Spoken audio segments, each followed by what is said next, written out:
Azadin is a soul full of scars. He walks alone, but carries the fate of many. Born without magic and abandoned by his own blood, lives as a mercenary, chasing lost coins and borrowed hopes. But when a forbidden grimoire surfaces, and his sister uncovers a hidden conspiracy, the legacy of the soulless begins to burn again. Can he rewrite fate before the world collapses? Let's find out. Somewhere in the mountains, there was a village of the Margraviate of Castle. This place was struck by a terrible drought. The wells dried up, the fields cracked, there was only death everywhere. And the people, overcome with fear for their future, began to leave the village. The Margrave of Cassel considered their behavior to be treason and sent soldiers to punish the apostates.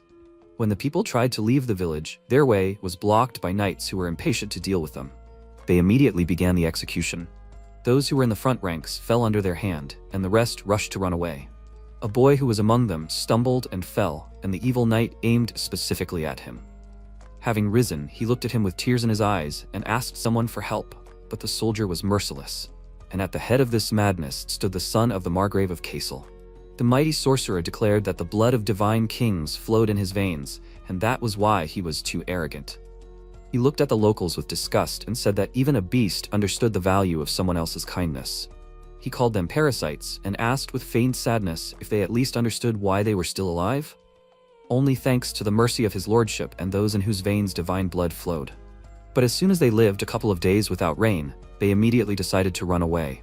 Have they completely lost their conscience? A woman, sitting between the bodies of the executed and calming her child, tearfully asked him for forgiveness and asked him to at least spare the children. For these words, the knight executed the woman, closing her mouth forever. Her child, seeing the spear that killed his mother and the blood flowing down him, fell into horror, and then crawled away, and his mother fell onto the dried ground.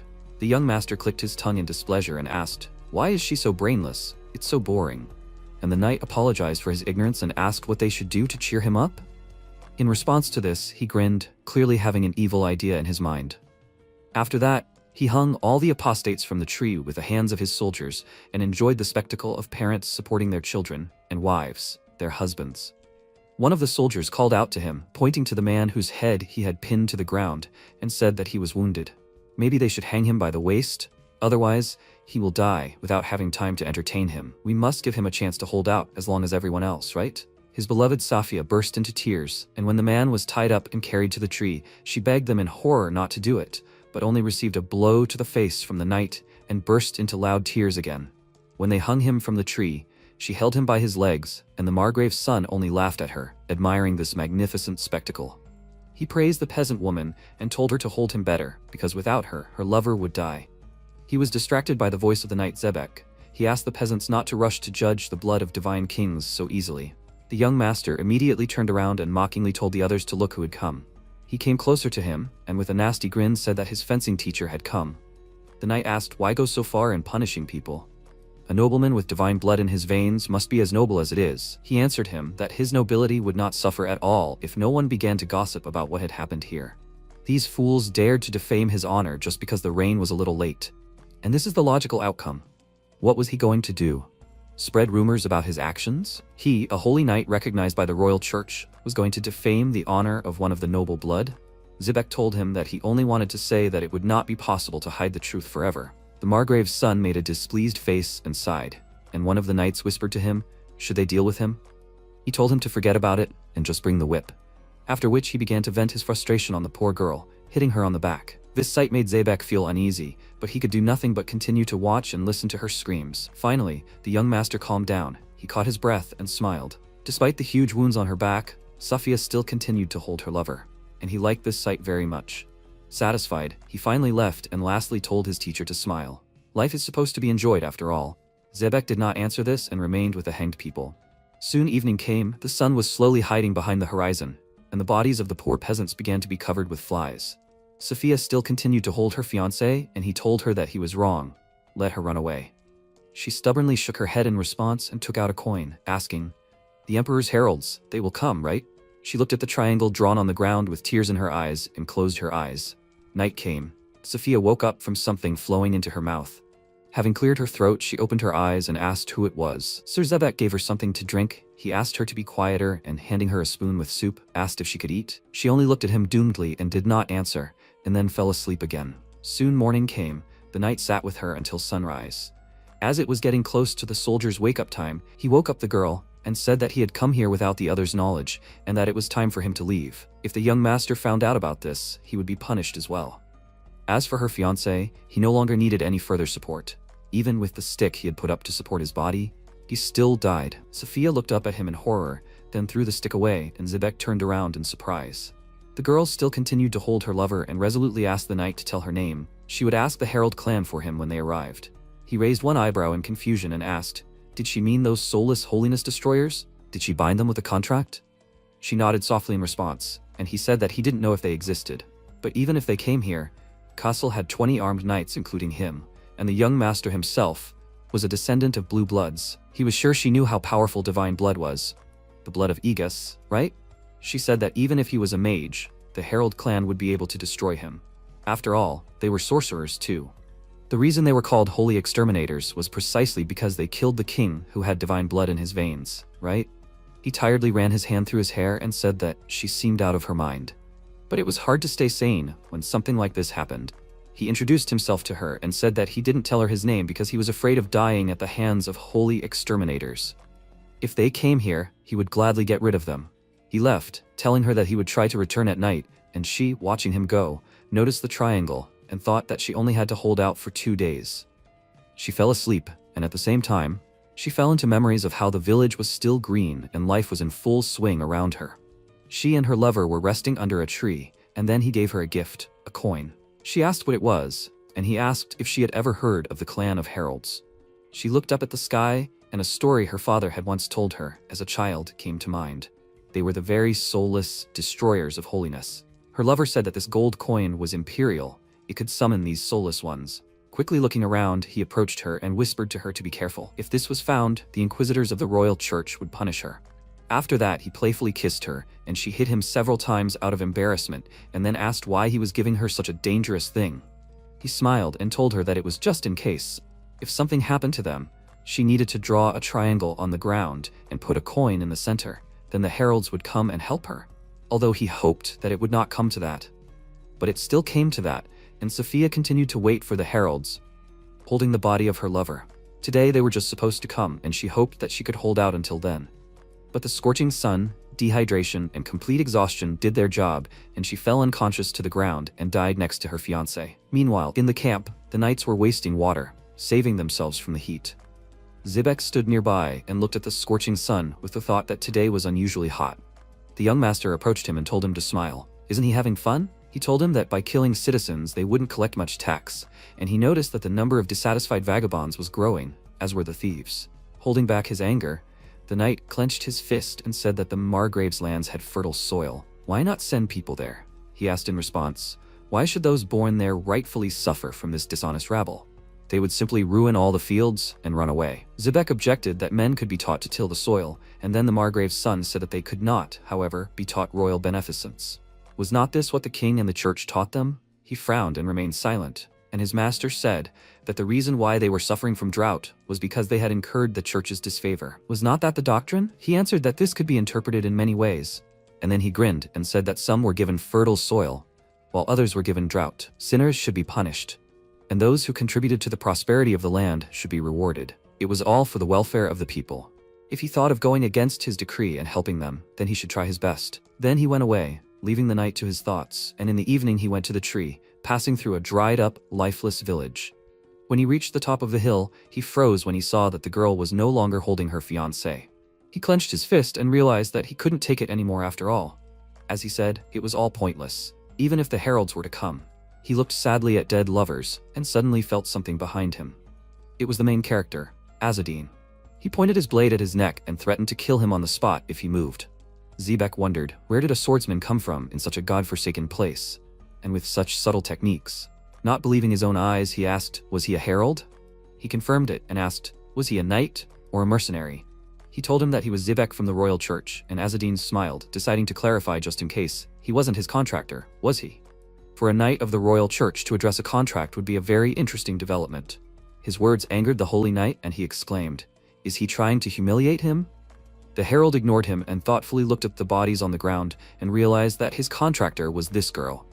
She was already dead, so he basically got the coin for nothing. He asked the knight what was going on, and he said that if he put his sword away and took a few steps away, then he would swallow his pride and tell him.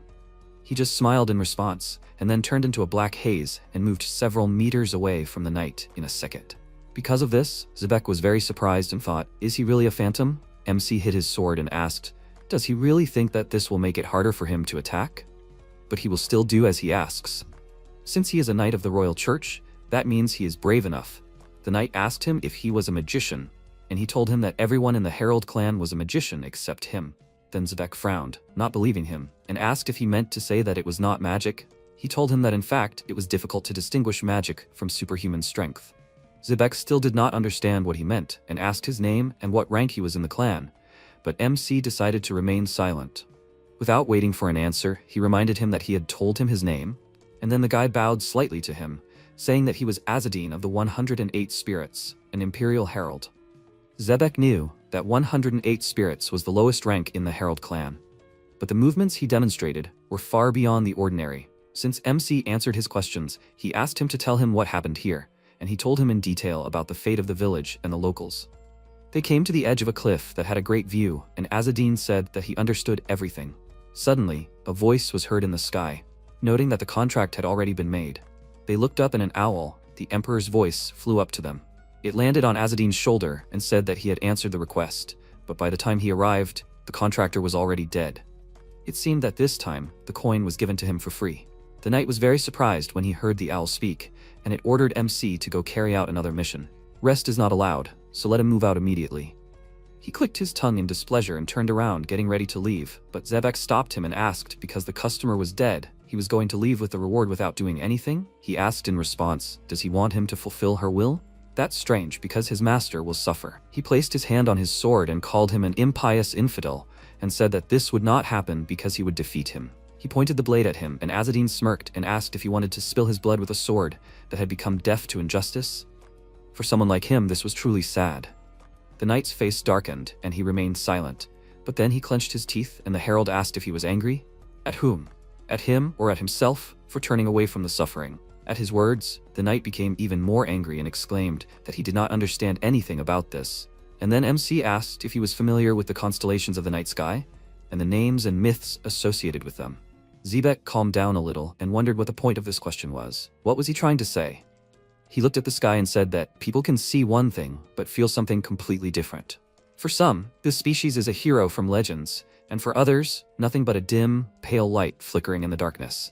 Like the massacre of these people, it can be completely different in his eyes, compared to the rest of the soldiers. He approached the hanged man and looked at the ropes, and Zebek lowered his sword and said that it made no difference because he could not do anything. He looked sadly at his reflection in the blade, and said that as a knight of the royal church, he is obliged to honor those in whose veins flows divine blood. Azadine seriously said that he did not want to fight him, after which he took the man from the tree and caught him, saying that if he felt sorry for this girl, then his sword was not his enemy. Zebek thoughtfully looked at him, and MC, picking up the girl's body, asked, did he have a shovel?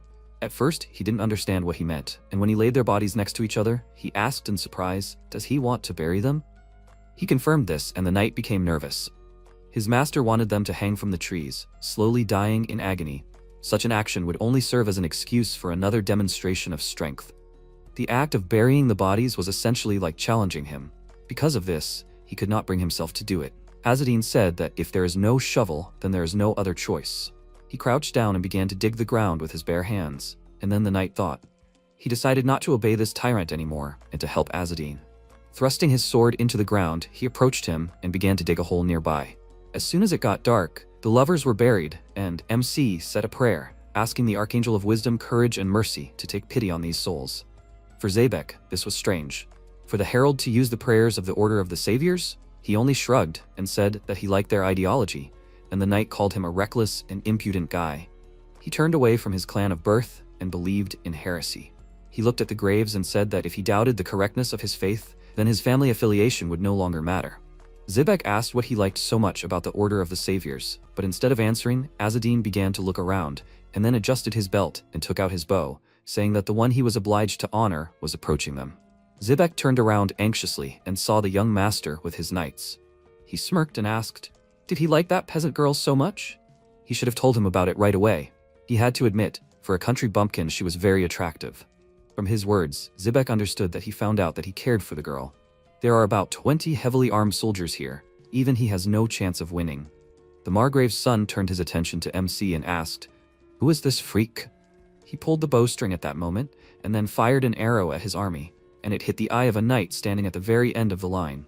Feeling the pain, he quietly wheezed and his whole body trembled, and then he grabbed his head and screamed loudly in pain, which made everyone immediately turn to him. Zibek was puzzled. How could he hit the eye of a soldier who was standing almost at the very end? Azzadine took aim again and fired. The arrow whistled and flew into the knights who were standing in the front row. They raised their shields, thinking that they could defend themselves this way, but the arrow easily pierced it and the knight felt a sharp pain. He dropped the pierced shield from his hands and, choking on tears and drool, looked up at the guy and then fell down exhausted and bled to death.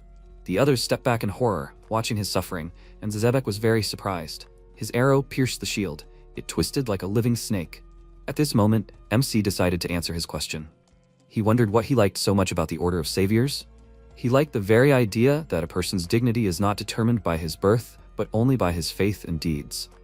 Just as someone who is born a descendant of a divine king but tortures and commits massacres against his own people cannot be considered an aristocrat. Realizing that he was talking about him, the young master gritted his teeth in anger, and when Azzadine pulled the arrow back on the bowstring, he loudly shouted all sorts of curses at him, and then called out to Zibek and gave him the order to kill him.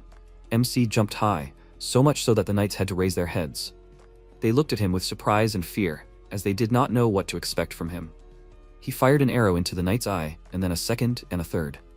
As he fell, he did not stop shooting his bow, and several knights ran towards him to attack.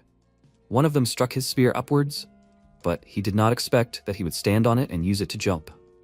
Spinning in the air, he fired several arrows at his opponents at once, all of them hitting the most vulnerable spots on their bodies. One of those arrows flew just a few centimeters from the young master's face and left a cut on his cheek, hitting a knight nearby. He nervously turned around and thought that he didn't seem to intend to kill, but just wanted to take everyone out. Looking around and watching the new losses, he shouted, "Who the hell is he?" From the dark haze, Azzadine appeared behind him and said his name, adding that he was a herald. Hearing this, the young master tensed up, and his knights asked in shock, "Is he one of the soulless?" The Margrave's son immediately turned around and, noticing that he had no arrows left, ordered everyone to attack, but MC immediately hit him in the eye, causing him to fall from his horse and hit his head on a stone.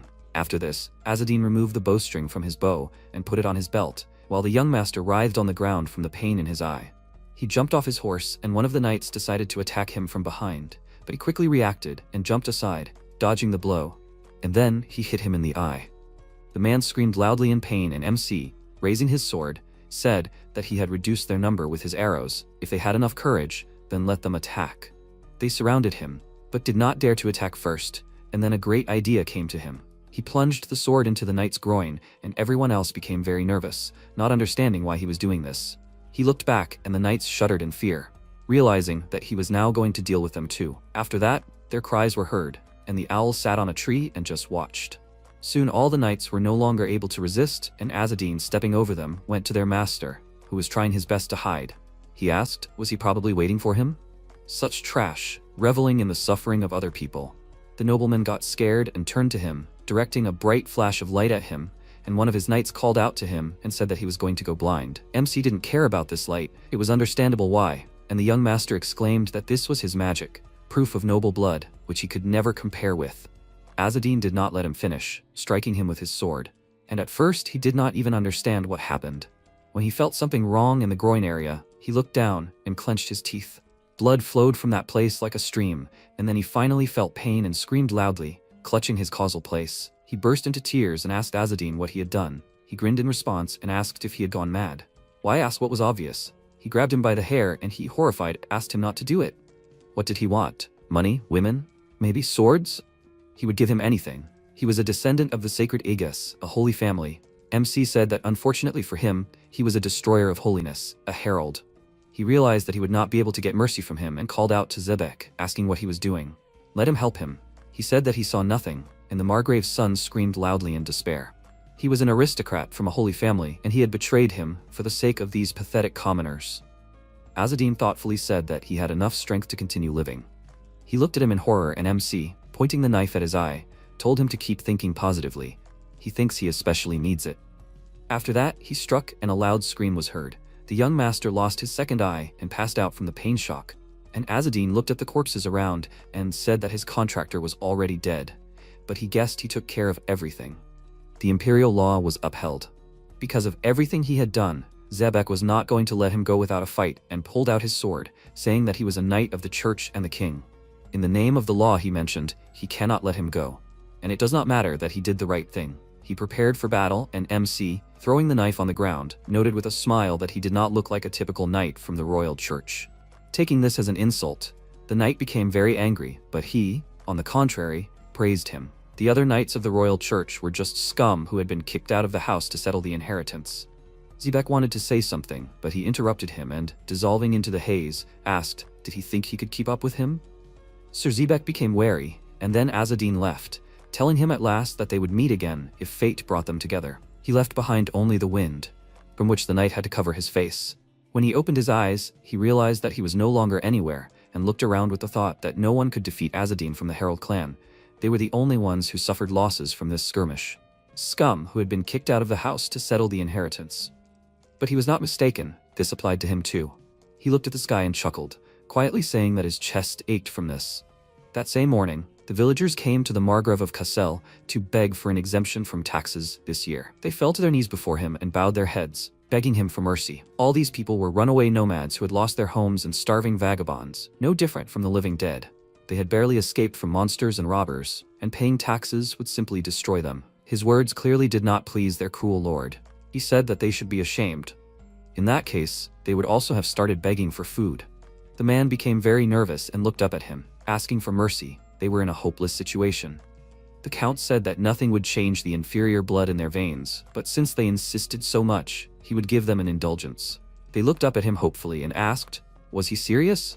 He confirmed this and said that he would do it on special conditions, and that if they were not met, they would all die. There was silence in the hall. The people looked at each other, hesitating, and the count, noticing their hesitation, used magic and told them not to be afraid. What they asked for took up no more than 1 page in a grimoire of that size. He showed them the book, and the man said that they were ignorant of magic, so they had never heard of such a thing. The Margrave said that even such hopeless fools as they should know it. If they simply wished it, it would answer their call and appear. If they could get him even a page, he would free the village from taxes for 3 years and provide them with 50 bushels of wheat, barley, and oats. This offer interested them very much, and one of them asked if they should not at least know the name of the grimoire in order to find it for him. The Margrave dispelled the magic and said that it was a copy of the Book of the Divine King, which shocked them. As soon as they left, a black snake crawled out from behind the curtain and hissed, turning into a beautiful girl. She said that in her opinion, mentioning the Book of the Divine King was a rather careless act. He told her that this was nonsense. They had already searched everywhere for this grimoire, hadn't they? Rumors would sooner or later spread throughout the continent. It would be wiser to find at least 1 page first. He asked the witch why she had come, and she reported to him that his son had fallen victim to an attack. He said that his forces could not fall so easily. Sir Zebek was with them. She said that their enemy was the Herald clan, and he looked down at her with interest, saying that they were also hunting for the Book of the Divine King. If they wanted to get rid of the curse of debt, they simply needed this grimoire. So his son was dead? The witch told him that rumor had it that he had lost both his eyes and his reproductive organs. What would he do? Upon hearing the news, he clicked his tongue in displeasure and told her to order soldiers to be sent out and exterminate all the heralds in the surrounding lands. He extended his hand to her as if demanding that she give him hers, and she said that she understood. She would contact the commander. He grabbed her wrist and pulled her towards him, telling her to just give the order. He sat her on his lap and ran his finger over her lips, saying that since his child was castrated, he needed a new one. Meanwhile, MC was still in the borderlands. He wanted to drink, but found that his water skin was completely empty and sighed heavily, noting that things were bad. At this rate, he would die of thirst. Why was it necessary to arrange all this circus with 2 days? Bad spirits. The owl asked, does he dare to address the voice of the emperor so impudently? Azzedine let out a disgruntled sigh and said that, frankly speaking, because of the senseless death of the emperor, they, his heralds, are now despised by the entire world around them, and they are treated as soulless heretics, destroyers of holiness. Not only that, they also decided to impress the contractors with their 2-day appearances, so he had to rush here so fast that he couldn't even take his luggage. Now here he is on the verge of dying of thirst, and he only has dry rations with him, which cannot be digested without water. At this rate, he could die of hunger. The owl felt a little ashamed and asked him for forgiveness for this, but his humble servant will soon appear. Suddenly, MC twitched, noticing something. He peered into the distance and carefully placed his hand on the hilt of his sword, wondering if these were ghosts. Blue, translucent streams of light appeared in his path, taking the form of peasants killed by the Margrave's son. Recognizing them, he relaxed, and the beloved couple bowed to him in gratitude. He nodded and greeted them hesitantly, then said that these lands were not illuminated by either royal virtue or the blessing of archangels, so they should not linger here. He had avenged their grievances, so let them go to the afterlife. Sophia pointed her finger behind him, and he turned around. There was a well behind him. Thinking that they wanted to offer him water, he said that they should not have done that. They just needed to go and rest. He approached the well and looked inside in anticipation, then began to lift the bucket, thinking that he was extremely thirsty. When he pulled out the bucket, instead of water, he saw sand at the bottom and a page buried in it, probably the grimoire. The Herald clan is, in fact, the people formerly known as the Aragasa. After surviving a devastating typhoon on their continent, they migrated and settled on the continent of Vibris. This continent was originally divided between the 8 divine kings of the Aegis clan, each ruling from their own throne. The kingdom of Shitai, Asander, Banlan, Karazar, Tarazar, Korazar, Bruma, Naga, Arangi. However, in this era, one of them usurped power over them all. The remaining 7 Holy King brothers were completely suppressed by the emperor of the Eslad clan. The emperor sought to destroy all remnants of the sacred royal lineage, while the foreigners known as the Aragasa were desperate for a new land. And then the emperor gave the strangers a memoir called The Song of the Yellow Bird, and a spirit called The Emperor's Voice remarked that it was rude to call it a curse. It was an honest payment of a debt. In exchange for this, they signed a contract with the emperor and became known as heralds. Thus their hands were mercilessly stained with divine blood. They became the emperor's sword, his servants, and his inquisition. It was the heralds who dealt with the nobles he did not like, who enriched themselves illegally. For the people of Vibris, this was the greatest sin, because they believed in the afterlife and the cycle of reincarnation. However, the death of the emperor put an end to the United Empire, dividing it into 8 independent kingdoms. And then universal condemnation fell on Argasa. They were called soulless heralds. Then they faced another misfortune. The contract made by their ancestors with the emperor remained in force. Even after his death, they remained bound by the oath forever. Azadine pulled out a page from the sand. He immediately recognized it. It was from the Book of the Divine King, the source of their divine powers. Noticing that the spirits were disappearing, he thanked them and told them to rest in peace. Then examined the page and asked if he took this thing, could it free him from the debt curse? The emperor's voice noted that it was rude to call it a curse. It was an honest payment of a debt. MC rolled up the page and said without much joy that it just fell into his hands. So fate exists. The owl said that he did not seem very happy. Isn't this what all heralds dream of? In order to be freed from the debt curse, they need to fulfill a debt in the form of services totaling 100,000 gold coins and receive the Book of the Divine King. Azadine said that this is the ultimate goal of all heralds. He is afraid that it will start to spread throughout the world. The main reason why the Book of the Divine King fell apart into pages is his father. He went on, whining about how thirsty he was, and at that time a suspicious girl, Medium, was watching him along with her friend. She peeked out from behind a rock and said discontentedly that it was he, the son of a traitor to the clan, a mediocrity, a weakling and a dumbass. She turned to her friend Ismail and asked if he really was incapable of magic, as they say. Is this his curse? He hesitantly told her that he did not know about the curse, but he definitely could not use magic. She chuckled and said that according to rumors, he wet the bed until he was 8 years old and could barely even pull a bowstring. How could he possibly fulfill his duty as a herald? The boy became slightly nervous and suggested that she return home. Even if she was the contractor's relative, why would she want to mess with that low-ranking herald? She ignored him and suggested testing him, and he nervously exclaimed that apprentices weren't allowed to attack heralds. She pulled out an arrow and asked excitedly, "Who cares? If she defeats him, she'll take his position, and she definitely won't lose. But she can't kill him either, so she'll just unscrew the arrowheads." He reminded her that he was that fussy elder Kazas' apprentice, after all, and everything about him was full of dubious ifs. She unscrewed the arrowheads and took her bow, saying that it doesn't matter, no matter how great Kazas is, a fool is a fool, even if he's been trained for 10 or 100 years. She frowned and thought that it was outrageous. The son of a traitor who couldn't even cast spells was still listed as a herald. He was just taking someone else's place. Because of him, competent people like her couldn't become heralds. She pulled an arrow on the bowstring and then fired, and before it hit the target, she hid behind a rock. After waiting a few seconds, she carefully looked out from her hiding place and immediately got hit in the forehead by a rock, from which she screamed loudly and fell. Ismail called out to her worriedly, and MC, climbing up the rock, squatted down and showed her his quiver, asking, "Is this where she shoots arrows?" She rubbed the bruised place and lied that it was a greeting. After which she thought, when did he get up here? She didn't feel his presence at all. She noticed his quiver and wondered if he had caught the arrow in flight with it. Azzedine asked their names and they introduced themselves. They were apprentices who had been sent to help him. He asked with displeasure, did they really want to help him? With this? He threw away the arrows and she said sarcastically that the quiver looked empty. She only wanted to share the arrows with him. How was that not help? He sighed tiredly and said that it seemed like they had asked to be apprentices because they had gotten bored in the Holy Lands. He called them kids and told them to just go home, which made Medium very angry and exclaimed that she was from the Edel family. MC was about to leave, but her words made him stop and he asked, didn't they know that for a herald, lineage doesn't matter? Since they were apprentices, they should help him. And they were trying to shoot him, or maybe they were asking for educational measures? What would happen if they did something like that outside the Holy Lands? Medium became nervous. She realized that he was so different from what they said about him. Could this really be the man that everyone and their dog made fun of? Azzedine told the girl to apologize for her behavior. If they wanted something from him, they should first show him due respect, whether they were from Aragasa or from the ranks of his enemies. Which side do they prefer? She gritted her teeth in anger, but still swallowed her pride and apologized to him for being rude to him, and in the end added that she was Aragasa. He accepted her apology and asked her not to shoot anyone from now on. If she had no intention of killing anyone, then she shouldn't play with something sharp outside the Holy Lands. She looked down and told him that she understood everything, after which he ordered them to go back. He wouldn't tell anyone anything. He didn't need apprentices. Remembering something, he turned to them and asked with a smile, do they have any water? Because of this, the girl could no longer hold back her emotions and resolutely challenged him to a duel, which made her friend nervous and grabbed her hand, saying that this man was dangerous. She understood that he was different from the rumors.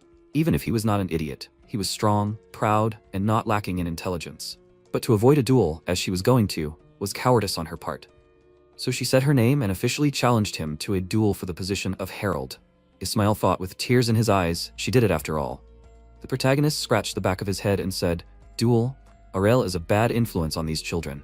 He then placed his hand on his waist and added, she will take his place if she wins, but does she even know what will happen if she loses? She answered, of course. Everything she has, including her life, will be his. She is ready for it. The protagonist thought that Ariel is only part of the problem.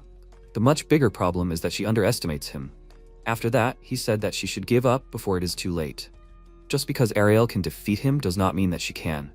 Of course, he understands that his reputation is far from impeccable, but he was given this position for a reason. After that, she turned in the opposite direction, and Ismail called her. She stood at a sufficient distance and shouted.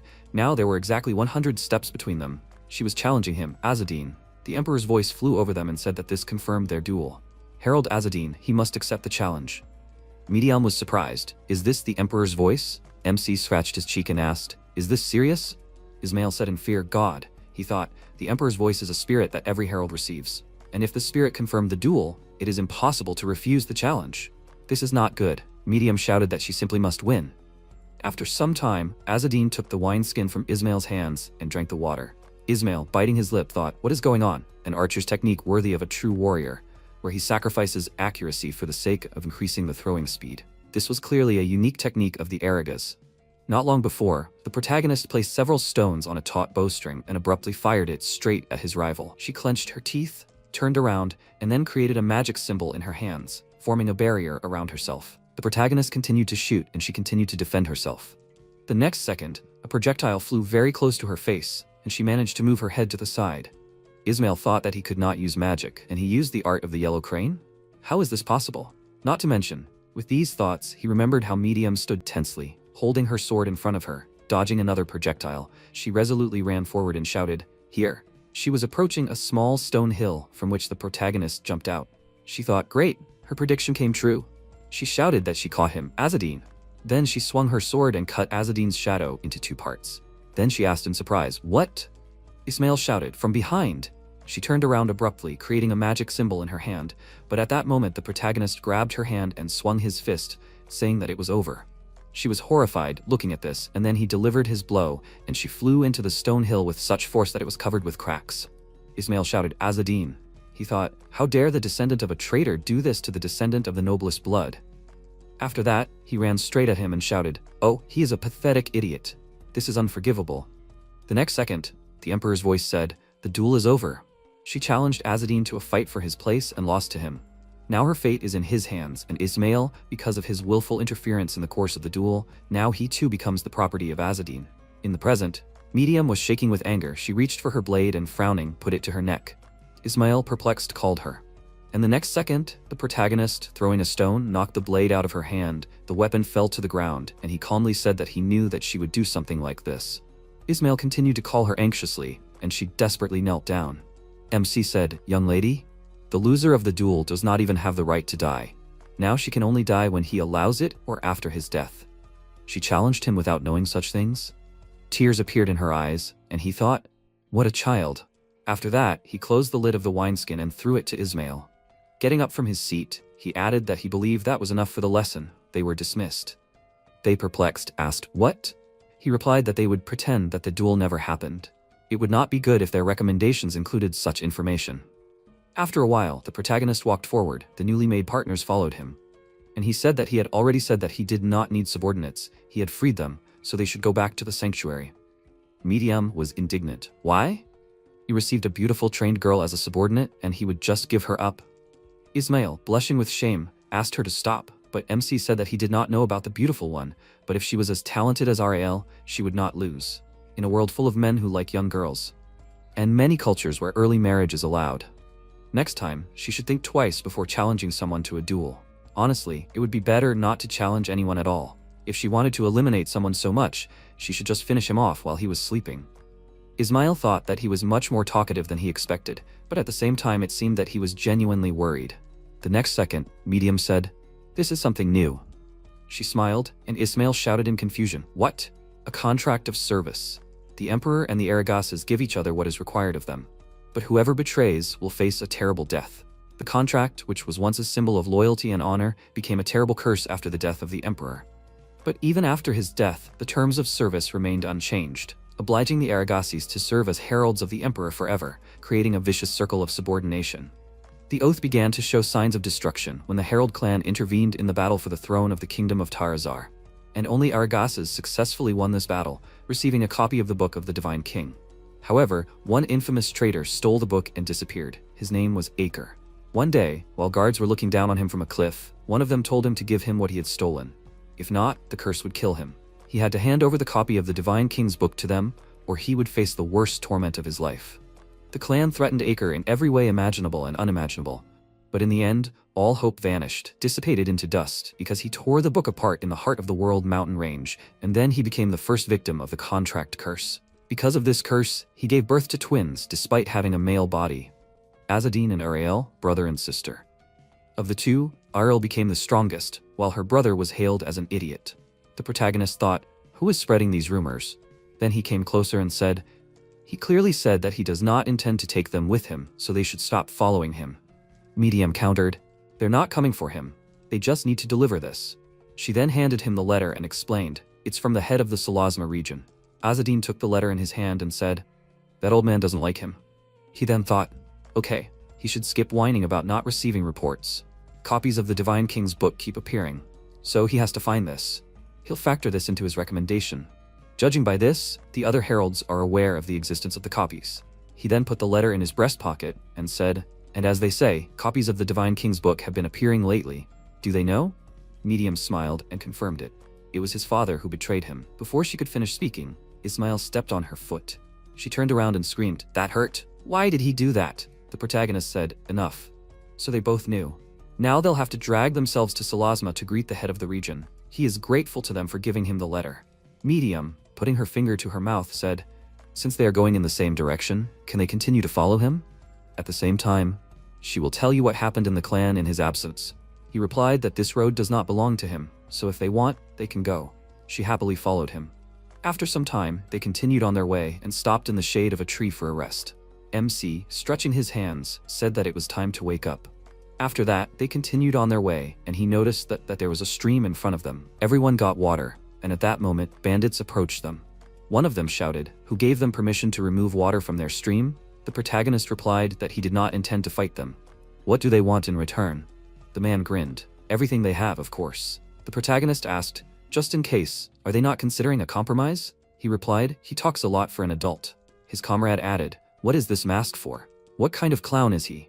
And then the man put his hand forward and ordered, "Take the girl alive, kill the men." His subordinates accepted the order, and after a while they were sitting on their knees and begging for mercy. "They are innocent people." Ismail asked, "Aren't they bandits?" The man put his hand to his chest and explained that they were just recruits. The son of the Margrave of Kassel, by force, basically. Now he's agitating people left and right to look for some book for him. His comrade added, "How are they supposed to find something they've never seen? Here they are wandering aimlessly until they luckily stumble upon noble people like them." Medium folded her arms and asked, "What if they're just thieves looking for an excuse?" Azadine said he doubted it. "Usually neither travelers nor merchants travel this road." She suggested killing these idiots anyway, to shut them up once and for all. She reached for her weapon, and MC told her to wait. "You can't kill without a reason." She screamed in surprise, and Ismail, approaching the protagonist, said, "But killing them is the right thing to do. Even if they are innocent, they will leave inconvenient witnesses." He replied that he is not going to kill them for convenience. Everyone deserves a second chance.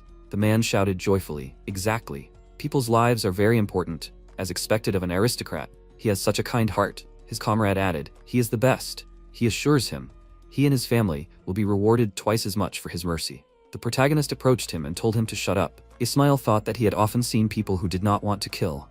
But for the Herald clan, the next second, the protagonist punched one of the bandits in the face. After that, he flexed his fist and said, "Okay, a precise blow that can leave you with an eye."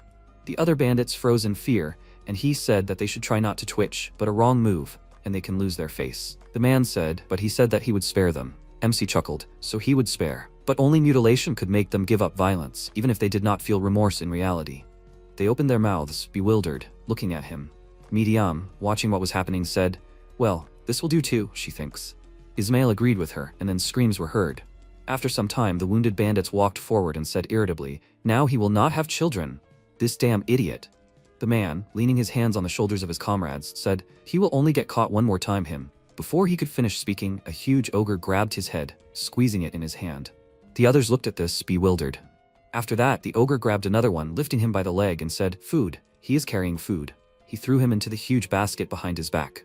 After that, he grabbed another bandit and said that he belongs to gold. He also stuffed him into the basket. And after that, he looked at the goblins as they began to eat the remaining man. He looked ahead, at the village in the distance, and said, "People. Village. Big fortress. Lots of meat." Meanwhile, the protagonist and his companions continued on their way.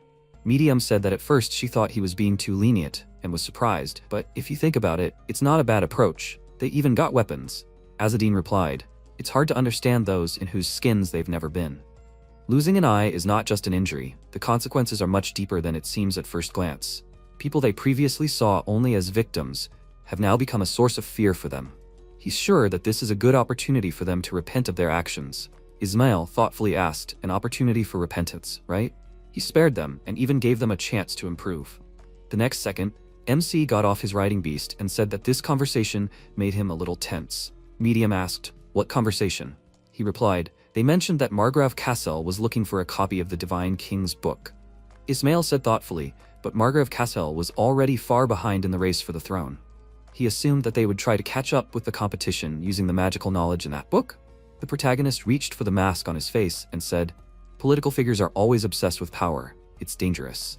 He'll have to give up the herald mask for a while. It's a precaution while they're in Count Kessel's territory." His companions asked, confused, "What? He has no eyes?" They froze in surprise, and he put on a cape. Ismail asked, "But he doesn't stumble at all, although he can't see anything. How is that?" He replied that he himself doesn't know. It's just that he's been able to see without eyes since birth. Medium came closer, examining his face, and the protagonist asked, "What is it?" She should say if there is anything. She replied that if you think about it, in this situation, the scars even look good on him. He asked, puzzled, "What?" She replied that it seemed like he was handsome, and then an accident happened that cost him his eyes. She just thought it was better to have scars than a handsome face with unpleasant eyes. Ismail remarked that this was rude in any form of formulation. The protagonist stroked them out and noticed that she had said exactly what the person who had inflicted the wounds had told him. She asked who it was. He replied, "Ariel." She said that it was strange not to have what nature intended to be there, and that one could at least imagine beautiful eyes in place of the scars. After that, she cut his face, saying that it would be better this way. Well, thanks to this, he successfully pretended to be blind. When he was alone, it did not cause any problems. Medium smiled and said, "Yeah, so they have to play along with his pandering to the blind?" He said no need. After a while they stopped on a hill where they could see the village, and after a while they came to the gate. Ismail said he could see the gate, but the line was pretty long. Azadine said he hadn't been here for a long time, at the gate to the east of the village. Medium folded her arms and looked at him with a smile and said, "This is also the village where the Imperial Road starts." What would he say? Wasn't it great that they were at this important starting point? He told her to shut up. He was a pilgrim on a solitary journey after all. They were just kids who happened to be on his way. Then he frowned and said, "Hey, puppy eyes." Ismail looked at him in confusion and he asked, "Was it like this the other time he was here?" At that moment, the guards were collecting all the precious things from the people who came to them and putting them in a box. Medium said, "They were just stealing." Ismail said that was not true. He did not remember such a thing last time. The protagonist answered, "I see." He thought that they were looking for something. If they were still so thorough, then so be it. At that moment, a guard approached him and asked if he was blind or something. He answered, "Not really." These orphans were guiding him on his journey. He said, "God, it must be hard." MC answered, "Not so much." He apologizes. "What's going on?" He put his hand forward and asked, "Have they heard rumors about a page of the Divine King's book?" The protagonist clarified, "The Divine King's book?" He confirmed it.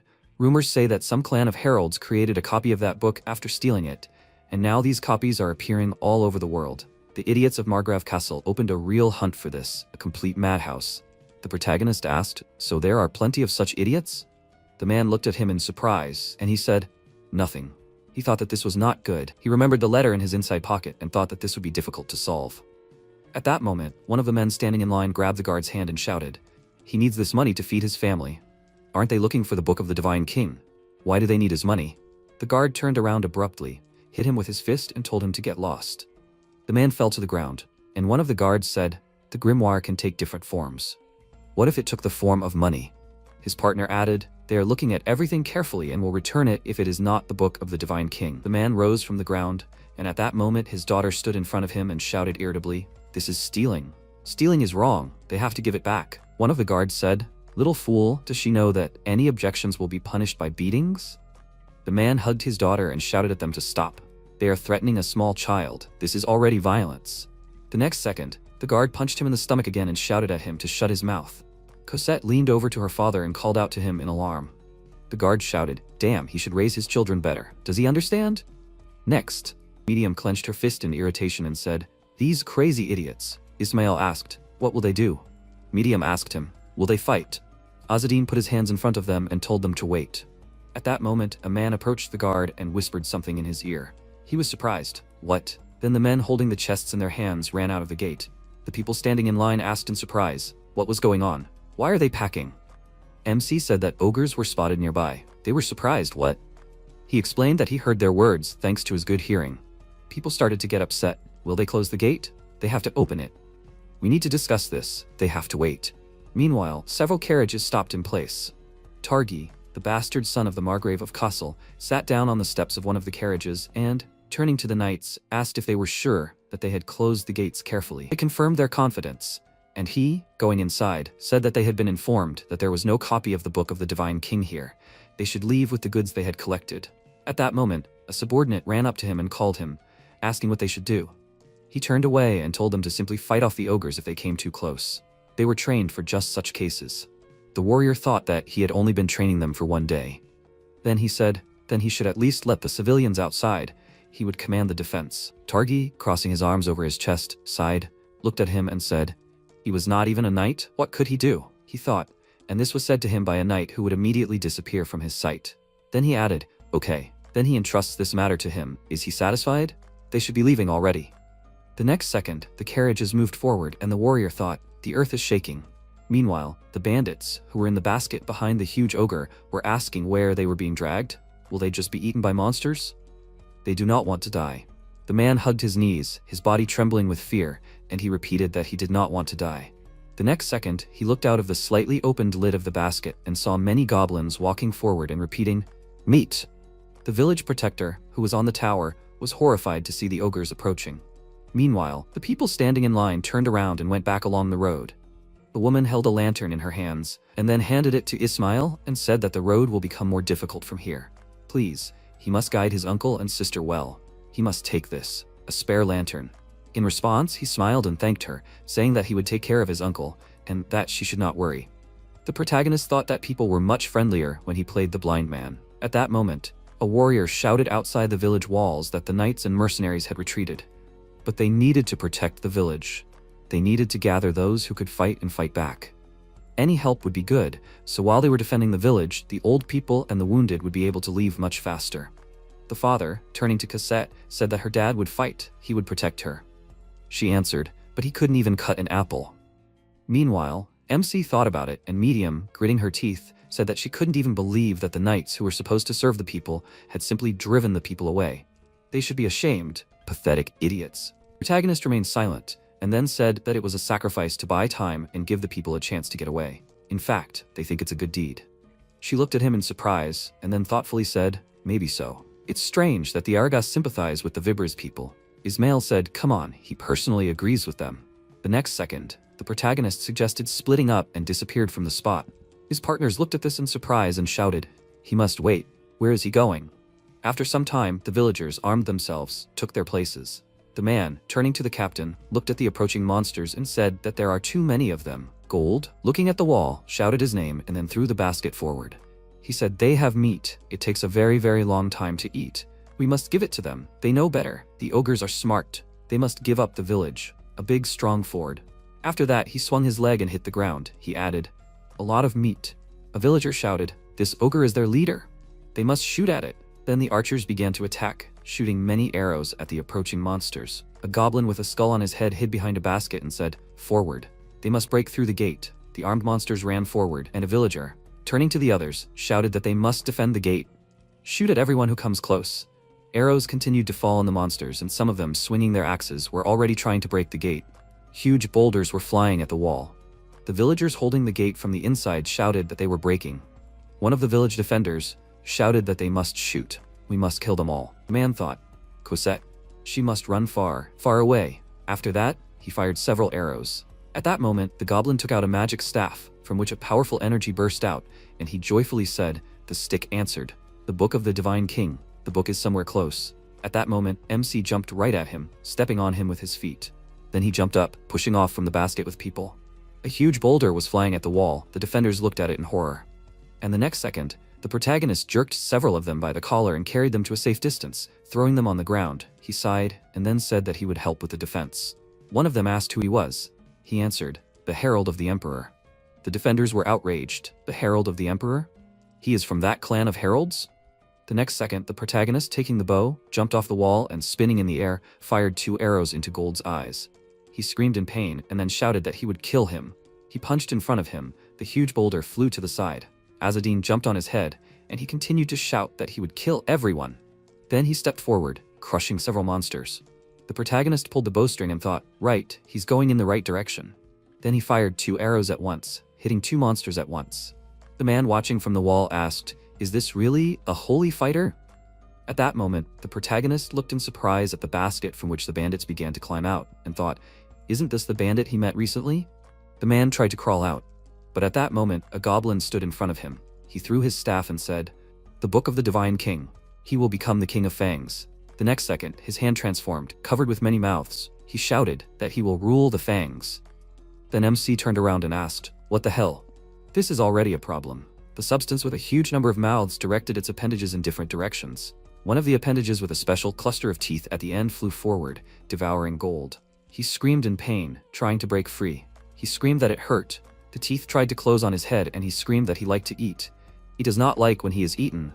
Meanwhile, Azadine landed on the ground. The man said, this. Before he could finish speaking, the protagonist said that this is a divine cult, the King of Fangs. The goblin was in the center of this substance, holding a staff in his hands, released a powerful beam of light, heading straight for the protagonist's chest. He put his hand to his chest, surprised, and the goblin shouted, hey, servant of the Egas. He must give him a page of the book of the divine king. If he agrees, he will die quickly and almost painlessly. But before he could finish speaking, an arrow flew past his face. He screamed, how dare he? The protagonist thought, what kind of beam of light was that? Was he pointing to a page of a book? Then another branch of the substance headed towards him, and he thought, why would these freaks need the book of the divine king? He, moving forward, jumped from side to side, dodging the toothy branches. The goblin raised his staff again and shouted, how impudent! He continued to release branches, trying to hit the main character, but he successfully dodged, and then, grabbing his sword, swung and the next second, pushing off the ground, flipped in the air, chopping off several teeth at once. He said that such fangs were too big for his carcass. Fangs without long roots are weak in principle.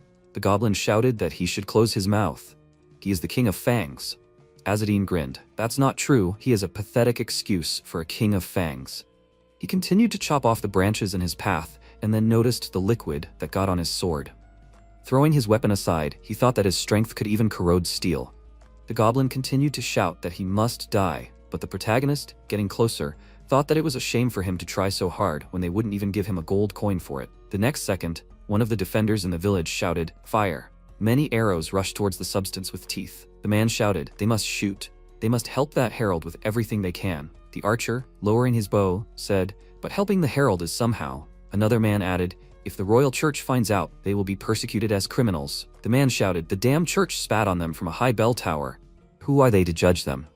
Then one of them said that he did not want to die. The man, pulling back the bowstring, added, "They are just attacking monsters, okay? Once they've killed them, they'll decide whether to chase the herald or not." The others agreed with him. They'll deal with the monsters first. Many arrows flew at the goblins again, and the protagonist smiled, thinking that they could just give him the arrows. Then he flexed his hand and said, "Okay, now it's time for him to start." He picked up a tooth from the ground and threw it forward, saying, "Cool, that's enough." After that, he picked up some more teeth and threw them at the goblin. And he, angry, shouted, "How dare he?" MC said, "What? These are his teeth. He's just returning it to the owner." The goblin shouted that he will become the king of fangs, the divine king. He said yes, although does he know? With that, he threw an especially large tooth at him and arming himself with another one added, "It just so happens that he is a slayer of holiness." After that, he threw it forward again. The goblin's head flew off his body. One of the village defenders said, "It's over. Soulless apostate." Azadine, raising his staff, turned around in surprise and putting the staff behind his back, said how rude it would be. It would be a mistake to shoot him now. The man asked what he was planning. Why did he kill these monsters? The others were screaming. It was he who always brought them. He was sure of it. Exactly. Where would they come from? No matter how you look at it, it's strange. This terrible atheist is to blame for everything. The protagonist silently raised his head to the wall. They continued to scream, "The heartless idiot." He awkwardly scratched his cheek and said that he himself did not know where they came from. They knew that he was only fulfilling his duty for imperial gold coins. Someone had simply used one to help them. They were surprised. "What?" the warrior asked. "Someone made a wish to this demon for a gold coin?" They began to discuss. It must be the villagers. But who exactly? He understood that they were at an impasse. But to make a wish to the herald? Is it someone present? The protagonist replied that he could not and did not have to say that. In response, the man clenched his teeth in irritation. The protagonist said that he would go. Okay? Or do they want to challenge for the sake of the royal church? Despite the fact that their patron of noble blood fled at the first sign of danger, the archer shouted that he should not dare to defame their faith. He replied, "Yes, and they are all believing citizens, of course." Meanwhile, the bandit who climbed out of the basket stood with his hands on the ground. He thought, "Is that all? Is it all over?" And then he was horrified, falling to the ground, seeing the protagonist. And Azadine, looking at him, thought that he survived. He said that he should be kinder, since he fell for the second time in his life. After that, he pushed off the ground and climbed the wall. The warriors were scared. One of them shouted, "They must not shoot." The protagonist took several arrows and said that he needed several. "Do they mind?" And then the man thanked him. MC jumped off the wall and said, "You fool, if any zealot heard him, execution would be inevitable." After a while, he ran forward at a rapid pace, pushing off the ground. The emperor's voice flew next to him and asked him, "A gold coin?" He lied without batting an eyelid. He replied, "Well, otherwise they would tremble for their skins for the rest of their days, working off their debt to him." The owl asked, "Doesn't it make him angry?" He defeated the monster right in front of their eyes. They treated him like that. He replied, "Humans are weak. They were also nice while he pretended to be blind, so they deserved his gratitude."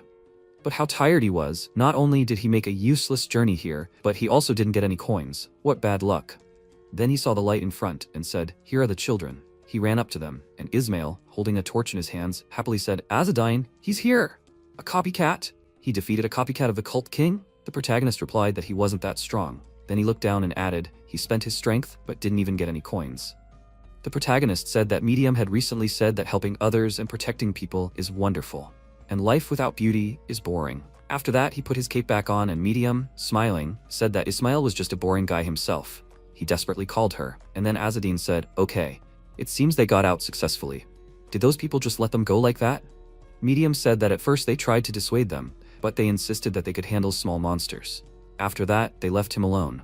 Ismail added that they were kind people. They even gave him torches with them. although if they knew that they were from Aragos. The next second, Medium put her hands on her waist and said with a smile that it was all because she was beautiful. MC sighed and asked, "Is that true? Not because she was still a child, but because she was beautiful?" "Of course," she shouted in irritation. She was already 13. There was a queen her age in the north. Then he extended a staff to her and asked, "Does she recognize this?" She took it in her hands and asked, "Is it a magic staff?" The protagonist explained that it was with an impersonator. She said that she would have to work hard to research this thing, and now she was completely exhausted. Then she looked at him and, smiling, asked, "Does this mean he recognizes her as his assistant?" He asked, "Is it so difficult to do a favor for a fellow countryman?" She said that in that case, she wants a favor in return. He answered, "Okay, then she will examine it tomorrow." After that, he climbed up a tree branch, and she asked, "Where is he going?" He replied that he had to hurry. They had to go with him. Medium wondered, where was the hurry? Meanwhile, the people standing in line continued on their way. MC appeared from behind a tree. The woman turned around and asked how he got here. The children went to look for him. He replied that he had lost his way a little. But they were smart children. They would catch up soon. More importantly, the sounds of Victoria's shots were heard from the village. She was surprised, and he added, they remembered he had very good hearing. It seemed that they could safely return to the village. Can they give some kind of signal from here? Like a lantern? She thought about it. At that moment, the old man pointed his finger forward and shouted, "There!" They lit the lanterns on the gate. The defenders of the village really succeeded. The others began to rejoice and said that they needed to send a small group to check. The woman turned around and said, "Good." Not seeing the main character, she wondered, where did he go? At this point, he was already running forward and said how lazy he was to do this. It seemed like he would fall asleep if he just lay down for a second. Then he saw smoke rising from behind the mountains and asked what kind of smoke it was. A few moments later, he was at the right place. He saw several tents with a fire in the center. One of the knights said, "Drought, ogres, and the Margraves still only cared about some book, not his people." It seemed like this place was doomed. They just had to do their job and get out. Well, he wouldn't mind if they were hired for a longer period. They would earn more. The protagonist thought, it seems like this is a camp of escaped idiots. He noticed a box with items and thought that he was just about broke. The Emperor's voice said that this was the jackpot. He thought, indeed, money would come in handy. Traveling is an expensive thing. After a while, Targi shouted furiously, were they really making fun of him? How could they steal the supplies? Why did he hire them? The warriors tried to explain that they were attacked. They hadn't even had time to recover. He called out to the heretic and nervously asked if he was going to keep quiet. It was his responsibility. He, eating an apple, answered with a serious face that since he said so, it was his fault. Targi noted that he would cut the pay of these two. Would he have any objections? The heretic stood up and replied that everything was as he wished. But now his thing was gone. This was clearly not an ordinary thief. He asked what had been stolen from him. The man said that he couldn't say. Targi turned away and noted that it was nothing important. Well, to hell with the item. The heretic approached him and said that this petty thief would probably settle in the nearest settlement. Let him, please, send a search order there in his name, he exclaimed with displeasure. What was he talking about? The nearest settlement is a station village, isn't it? Aristocrats rule there. It will be difficult. And anyway, why does he need it? Is he really trying to tell him what to do? The heretic grinned and, thrusting a dagger into him, replied that then he would simply turn the place upside down in his name. The remaining warriors excitedly approached the captain. He added with a grin, "Let them not be afraid. This blade is a gift from a witch." Suddenly Targi felt a spider crawl into his wound and exclaimed that there was a spider there. The heretic asked with a smile, "Everything is fine now, right?" He winced in pain and shouted, "What kind of horror did he do to him?" The man sat down next to him and replied, "Let him relax." The spider inside him was just pinching a little. From now on, he had better start listening to him. Otherwise, the spider would start laying eggs in his body. And when they hatched, the real show would begin. Targi screamed in horror. What did he want from him? The heretic took him by the shoulder and horrifiedly replied that he would plunder this settlement near the station and catch the rat that stole his things. After some time, an owl, sitting on a branch, informed that it was now 10:04 a.m. Let them wake up. Medium and Ismail reluctantly woke up. The girls stood up and, seeing the main character, asked in surprise, where did he already have 2 staffs from? He replied that yesterday he came across mercenaries and found another one in their supplies. This staff is the same as the one the goblin had. Let her look at it. Ismail snatched it and remarked that he would have to look at it in case it was cursed. He closed his eyes and began scanning the end of the staff. MC asked if he could see anything. The guy replied that he could see an astral image in black and green tones. The protagonist remarked that if it were the Fang King's thing, the image would be red. Maybe it belonged to another cult? Ismail agreed and added that the function of this staff was to search for a given target. It was needed to point at something, but this thing was quite fragile, it could easily break. However, its creator was clearly not a small fry. He felt like it was made in a hurry, but the capabilities of this staff surpassed many magical tools. MC took it in his hand and thought that this was a stick created to track copies of the Divine King's book, right? There were probably more than 2 of them, which meant that the amount of surveillance would only increase. He said that they needed to take a closer look at the owners of these items. After some time, they approached the camp. The protagonist, sitting on a branch, noted that this was a pain in the ass, so-and-so. He thought that the atmosphere had somehow changed overnight. It seemed to him that they were preparing for battle. Perhaps they were also aiming for the pages of the royal book. He expected them to do something after losing the staff, but they immediately decided to start a war. Medium asked how the situation was. Did he see anything? The protagonist jumped off the branch and replied that it seemed to him that they were planning to attack the nearest village. The girl asked in surprise, was this a settlement near the station? Ismail, with the same surprise, noted that this place was much larger than the average village. Medium said that one cannot act so recklessly. Usually such measures are taken out of desperation. MC remained silent and replied that it could be. He put on a robe and taking a stick set off. After some time, they came to a settlement near the station. The guard, seeing the protagonist without a mask, asked if he was blind. Everything was clear to him. Let him step carefully. He thanked him and they went inside. Medium asked with a smile, did they seriously let blind pilgrims through without asking questions? Ismail added that they were deceiving them. Entering the city, he was surprised to notice that it was a trade van from Khorasar. The girl happily exclaimed that they finally had a break. MC inquired that this was the Khorasar Trade Association, right? At this time, Derek Savan, sitting on a chair, remembered how he asked Ariel as a child, so she was a junior herald? And this despite the fact that she was the child of a trader? In her place, he would not have dared to look up. He thought that the great genius of the clan, who became a herald at the age of 3. That's how the adults called Ariel then. In his young years, he learned the truth through pain and a broken knee. But that's not all. This girl is much more than just a strong personality. Suddenly, Derek heard strange sounds and wondered what the noise was. At this time, MC thought that recently, in the Khorasar Trade Association, they started out as a group of small traders. But now they have grown and become the largest organization in Khorasar. In fact, this is a secret organization led by heralds, in other words, the people of Aragas. All the traders in this association, in fact, are also Aragas. They should keep a low profile. Suddenly, the traders called out to him and asked who they have here. This is the same famous 108th spirit, Sir Azadine, right? How has this quasi-herald been doing for the past 3 months? They even sent him apprentices during this time? He's a talented guy, huh?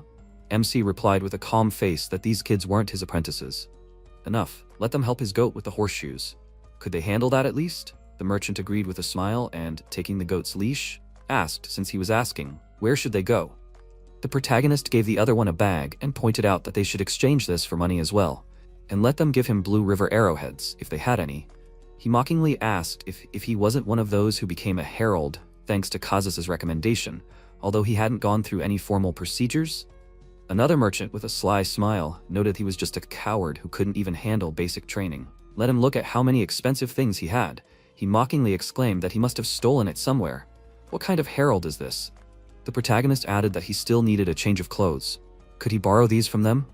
And his clothes needed to be washed. Ismail, watching this, whispered to the girl that he didn't like it. She pointed out with a serious face that no matter what the circumstances of his birth were, he was still a herald. It was their duty to help him.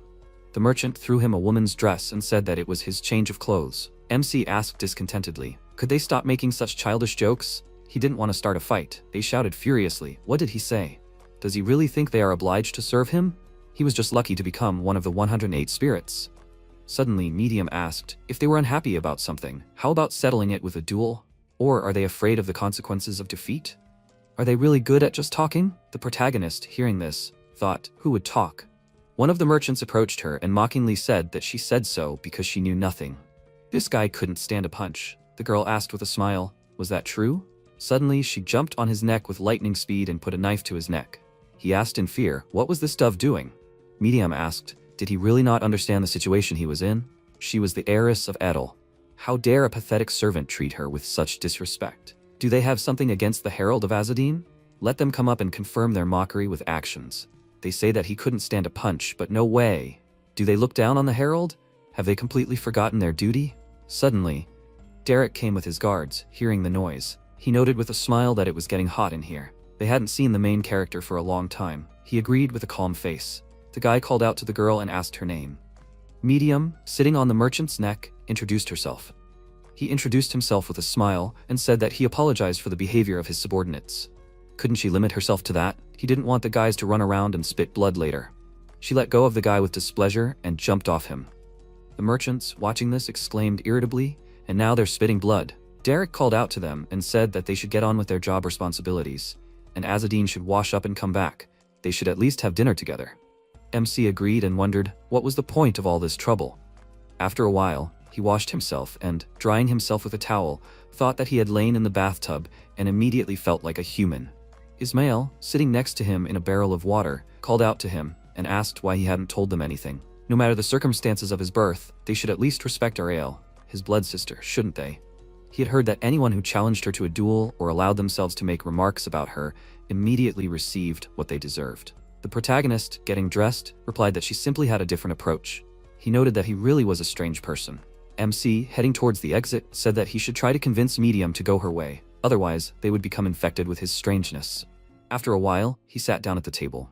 Derek asked if he had heard anything about Ariel. The protagonist replied that he hadn't heard anything. He wondered if he was still thinking about her. The boy asked with displeasure, "Is he not worried about his older sister at all?" The protagonist pointed out that, given her skills, she is not someone to worry about. Derek said that this is unbelievable. He came here and started a squabble with the association members. It is time for them to talk about the results. The MC replied that he is doing his job well. He earned gold coins, at least. He said to forget it. He is talking about the real deal. How about attacking another trade association to keep them in check? The protagonist refused, and taking out his staff, replied to let him take a look at this. Had he seen anything like this before? Derek agreed and noted that the divine bishops of the cult used this to search for the pages of the Divine King's book. The daughter of the Edel clan delivered a letter from the regional leader, if he understood correctly. Is that what she was called for? The protagonist replied that he thought everyone already knew. He agreed and added that if he wrote reports to the regional leader more often, he would not be left in the dark. In any case, these staves are not a bad catch, although even better would be pages or copies of the Divine King's book. MC reached for the apple and replied that he had that too. It seemed to him that the other heralds were returning empty-handed, right? Derek grabbed his hand in horror and exclaimed that he should hand over the book fragment to him immediately. Did he really mean to say that he did not trust them? They could protect the book fragment much better than he could, with his weakness. The protagonist replied that it would be too expensive for him. One of the Margrave's bastards with his mercenaries was already rushing here, and there was a cultist among them. He nervously asked if he really thought they could not handle it. He may be weaker than Aurel, but he was a former herald. The protagonist noted that this was the problem. Doesn't he think that suspicions might arise if an ordinary merchant suddenly shows strength? Derek exclaimed that it doesn't matter, but protecting the page of the Divine King's book is very important, and he is much weaker than Aurel. MC answered discontentedly that it was like that in childhood. He thought that back then, he was not Aurel's equal. He has become much stronger compared to those times, but now she is the strongest among their clan. She has countless followers. He has not seen her for a whole year. It is difficult for him to even imagine how much stronger she has become. The protagonist added that, one way or another, he himself will hand over the page of the book to the regional leader, for the common good. Derek discontentedly put his hands on the table and exclaimed that he is an arrogant jerk. He is actually his senior. Suddenly, a servant ran into the room and reported that they had problems at the eastern gate. Earlier, at the checkpoint at the eastern gate, the guards noticed Targi and his troops. One of them shouted, "Let them stop. There are too many of them to let through now. Let them set up camp nearby and come back tomorrow." He got off his horse and grinned, saying that he was doing a great job. Let him take that as a token of gratitude for his hard work. Duran suspiciously noted that he was putting him in an awkward position. He was a knight too. Targi replied with a smile that if anything went wrong, the only thing they could get was a priest in the church, so they were in the same boat. The guard said that since he said so, it must be him. Without listening to him, the heretic instantly plunged his sword into his head. Targi asked excitedly, "Why kill?" He replied that they would have fun. What kind of raid was this, if even that was not allowed? The guy nervously shouted, "Why make life difficult for yourself? There were as many as 3 gates here." The heretic calmly replied that he did not care. He looked at his hand and, blowing the spiders towards the guards, destroyed all the remaining ones, and then noted with a smile that he was full of strength. Targi said excitedly that he was a heretic of the cult. The heretic noted with a grin that he had been thinking for a long time. They needed to work together. This was a very profitable partnership. he would get the book of the Divine King, and he would be able to take revenge. He, using his magic, made him writhe in pain and said that he had no choice. Let them not let anyone out and catch the rat alive. The infected guards immediately rushed to search. After some time, a group of people gathered to leave the city. One of them saw a crowd near the gate and asked what was going on. The guy answered that these guys forbade them to leave the village. He exclaimed irritably, "Why can't they?" The infected guard replied that it was because he said so. The man nervously noted that they had no right to stop them. "Let him step aside, he is leaving. They are just ordinary mercenaries." Suddenly the infected guard grabbed him by the head and lifting him into the air, said that he had already told him no one would come out. Not a single living soul. But something is strange, he is hungry.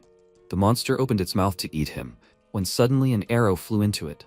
The main character instantly appeared, who destroyed the infected guard and, seeing the spiders on the sword, said that they were followers of the Spider Queen Atra. All the men began to run away in horror. Medium called out to him and asked if he had defeated him. MC replied that this was not so. This was just the beginning. Let them go to the tents and stock up on food and water.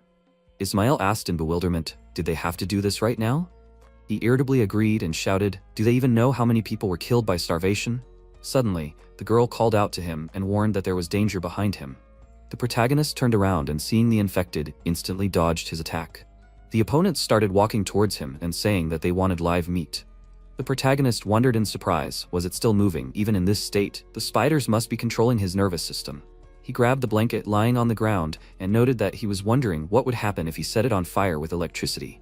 The infected tried to strike, but MC dodged and, wrapping the enemy in the blanket, struck a powerful blow, which blew him apart. Suddenly, the infected mutated and developed spider legs. The protagonist asked with a smile, was he evolving? Medium called out to him and threw him a burning torch. The protagonist took it and began to scare away the monsters, and then set fire to a sheaf of hay. The other guys also took torches, and surrounding the opponents, closed them in a ring of fire. MC, seeing this, said with a smile that they had done a great job. Just make sure they didn't set the merchants' tents on fire. One of the tourists, seeing their actions, shouted, let the others look over there. Fire affects monsters. They need to set the freaks on fire. They armed themselves with torches and began to fight off their opponents. After a while, when the monsters began to catch fire, the protagonist said that they had better stand still. That way they would get a golden crust. He dealt a powerful blow with the torch and finished off the enemy. The men, seeing this, shouted that he was dead. Now they need to burn the rest. The protagonist asked how the water and supplies were. Medium answered with a smile that they had collected everything they had found. Ismail asked if they should bring the goats. The girl pushed him away and happily asked they were useful, weren't they? They can be useful to him, so let him take them on as apprentices. Suddenly, an owl flew up to the protagonist. MC asked if there was a new contractor. Hearing the agreement, he asked where they were. The owl replied that they were in the west, but they had just breathed their last. The protagonist nervously ordered them to get ready to open fire. They were heading for the western gate. Armed, he set off. Medium, watching this, noted that at this rate, he would continue to push them around for no reason. Ismail sighed with displeasure and agreed. After some time, the protagonist came across a monster and began to fight them. After delivering another blow, he thought that he was not dying. An ordinary person would have passed out long ago. Moreover, it continues to mutate, and its numbers are growing and growing.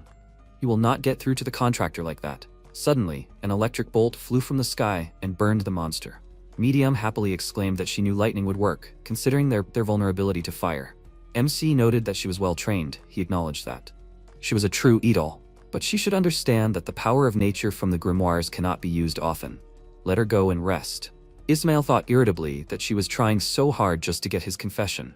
He wondered if his contractor had already given up the ghost. The protagonist, taking the torch, agreed with him. The guy nervously asked, then, what was the point of all this? He answered that a contract is a contract, even if the customer is dead. He cannot leave without looking at it. Ismail noted that they cannot burn all these creatures. The protagonist agreed and added that this is why he is targeting their leader. At this time, near the western gate, the heretic was destroying everyone he saw. Targi excitedly called out to him and asked if he was sure that it would not return to them. He says that he needs that holy scripture, but with such methods. He replied with a smile that the situation was slightly different from what he had planned, but everything was going more or less normally. The guy exclaimed furiously, what, normal? At this rate, the thief would easily escape. Suddenly, the heretic noticed a symbol on the ground and, pushing the corpse aside, asked what it was. Targi explained that it was a symbol used to summon a gold coin demon. He asked with a thoughtful look, what kind of gold coin demon was this? Was he talking about the heralds? Oh right, those guys were also looking for the scripture of the Divine King. and the rat that stole his staff could be one of them. The guy asked with an excited face if he was really going to challenge them. The heretic replied that he would do it if he had to. But apparently, the order had already been accepted, so the herald would soon show up here himself. Suddenly, Targi instinctively dodged an arrow, and it flew into his head. The heretic pulled out an arrow, when suddenly another one flew straight into his forehead. He wondered if he had weakened the first shot on purpose. This was very intriguing. This was the Imperial Herald. In an instant, MC closed in on him and, striking him with his sword, noted with a smile that he himself was quite an interesting guy. Targi, watching their fight, thought that it was good that he instinctively dodged. But to be honest, whoever won this fight, it would only be worse for him. Let his mother give birth to him again. At this time, the protagonist cut off his opponent's spider legs and wondered, was this their leader? He must be strong, since he can still turn into a spider monster. The heretic noted that, as expected of the Imperial Herald, he is a tough little rat. However, his strength alone is not enough to kill him. In an instant, he evolved and grew even more spider legs. MC approached him mockingly and said that he was just a bug. The heretic excitedly tried to strike, but the protagonist dodged and again noted that he was just a bug. He furiously used the skill Beauty of Nature, Kaza's form, but the protagonist quickly appeared behind him and cut off his head. After that, he approached Targi, but he fearfully shouted at him to stop. He is a herald, right? He can't kill him. He replied that he doesn't care even if he is an aristocrat. The guy excitedly took out a coin and noted that it was an imperial gold coin. MC asked where he got it. Targi replied that his mother gave it to him. He happily thought that everything was as his mother said. The Herald clan is powerless against imperial gold coins. The protagonist asked, so what if he has it? If there is no request, then it makes no sense. The guy threw a coin into the center of the drawn symbol and shouted that this spider devil infected him with some kind of spell. Let him help him. In an instant, an owl flew in, notifying that the request was accepted. The protagonist asked in bewilderment, do they even accept requests from such scum? Targi cried out that he will live. By this time the others came up. Medium asked in surprise, is this guy a contractor? MC agreed and added, let them forget. Do you think she will be able to use the blue formula again? Only this time in the weakest form. The girl with a displeased face answered that she agreed. They are from the same clan. This time she will help him. And yet, he asks to help with the contract? And she is not even an apprentice. Of course, she will help, but... The protagonist interrupted her and said that he was taking her on as an apprentice. Was she happy now? Medium happily replied that she would try her best. Ismail, watching this, thought with displeasure that he had never seen her so desperately seek someone's attention. No matter what he did, she did not even blink an eye. And Azzedine got her attention without any problems. This is not fair. The guy walked up to him and bowed his head. MC asked in confusion, what are those puppy eyes? Is he hungry or what? Should he get some beef jerky? Medium asked with a smile. She was starting, right? She needs to weaken the magic so much that he barely survives, right? Targi asked fearfully, is this real lightning? What if he dies? The girl happily used her ability and passed electricity through him. After that, the protagonist approached her and asked if she was okay. He felt like he was now looking like a scoundrel who was driving his subordinates. The girl replied with a smile that she would be okay after a short rest. The daughter of the Edel family was not that weak. At that time, Targi woke up and, feeling pain, blushed deeply and then, seeing the gaze of the others, asked with displeasure why they were looking at him like that. MC replied that he should at least not show his bad inclinations, so obviously. He exclaimed irritably, did he insult him? Ismail asked if they should kill him since the order was over. Targi excitedly exclaimed, what was he talking about? The protagonist replied that he should not say such terrible things. He asked in bewilderment that they had fulfilled his request, hadn't they? The protagonist, looking up at the sky, said that this was not so. The voice of the emperor accepted the request of this child of vice, which meant that he deserved protection. When he meets a contractor, he must sincerely try to help him, even if he has already fulfilled his primary request. Besides, the emperor's voice is powered by the contractor's own energy. Ismail agreed and asked, does that mean they can go now? MC thought that he would rather get rid of the remaining spider mercenaries in the settlement. But if he said that, he would start to nag. Suddenly, one of the villagers shouted that the Holy Knights had arrived. They were saved. The protagonist thought that this was great. They would take on the spider story. He said that so be it. They were leaving. Suddenly, Targi called out to them and said, let them take him with them. Once the royal church starts investigating this matter, he is doomed. He asks them to at least take him to a place where there are no Holy Knights. He did say that he must sincerely try to help the contractor, right? The protagonist sighed heavily and took him with him. Sometime later, a little later, Targi approached the locals of a small village and exclaimed discontentedly that he needed a place to stay. Let them quickly organize everything. The man worriedly wondered what the knight was doing here. He, hugging his wife, asked what brought him here. Targi discontentedly asked, what business did these commoners have? Suddenly Medium and Ismail shut him up and led him away from their house. MC, putting on the knight's helmet, explained that they were traveling and hoped that they would have a place for them.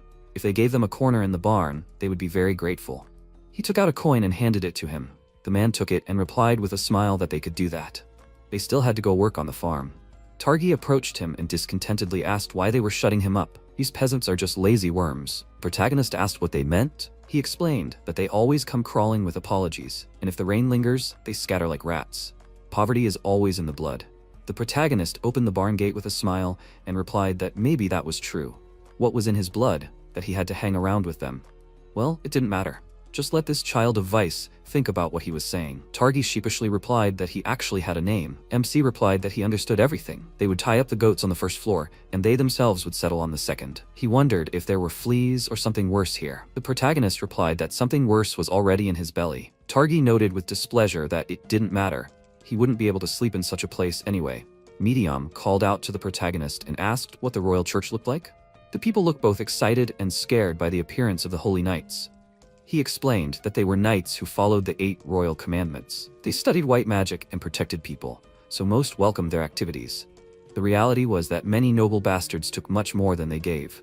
Medium, seeing how Targi quickly fell asleep, replied that she understood everything. MC noted that it was time to sleep. They needed rest. Sometime later, in the forest, not far from where Azzedine and his company were spending the night, Gardreg's army was walking. One of the knights asked how much longer they would have to search this area. He replied that he should not pester them. He himself wanted to finish this as soon as possible. The knight noted with displeasure that it seemed to him that some of the monsters hid as soon as they took them on. Maybe they would just say that the cleanup was complete.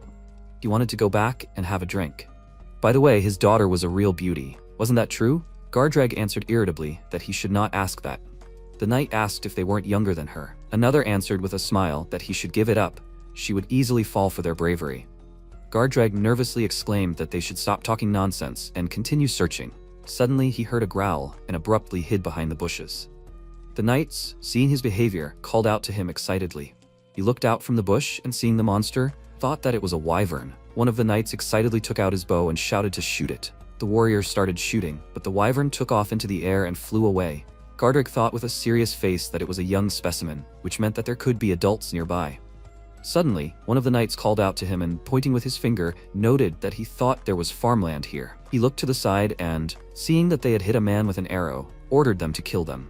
He was sure that they were the ones who dragged the wyvern here. Those damn cultists! Let them kill them!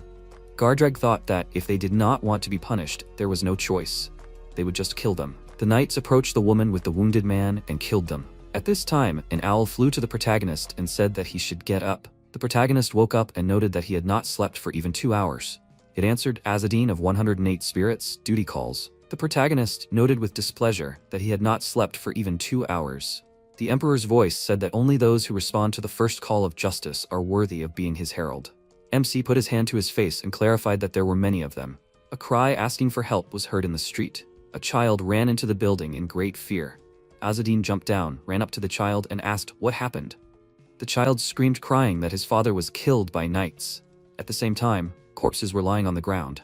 The knight calmly pulled the spear out of the man's body. Gardreg sternly asked, "Did they find the child?"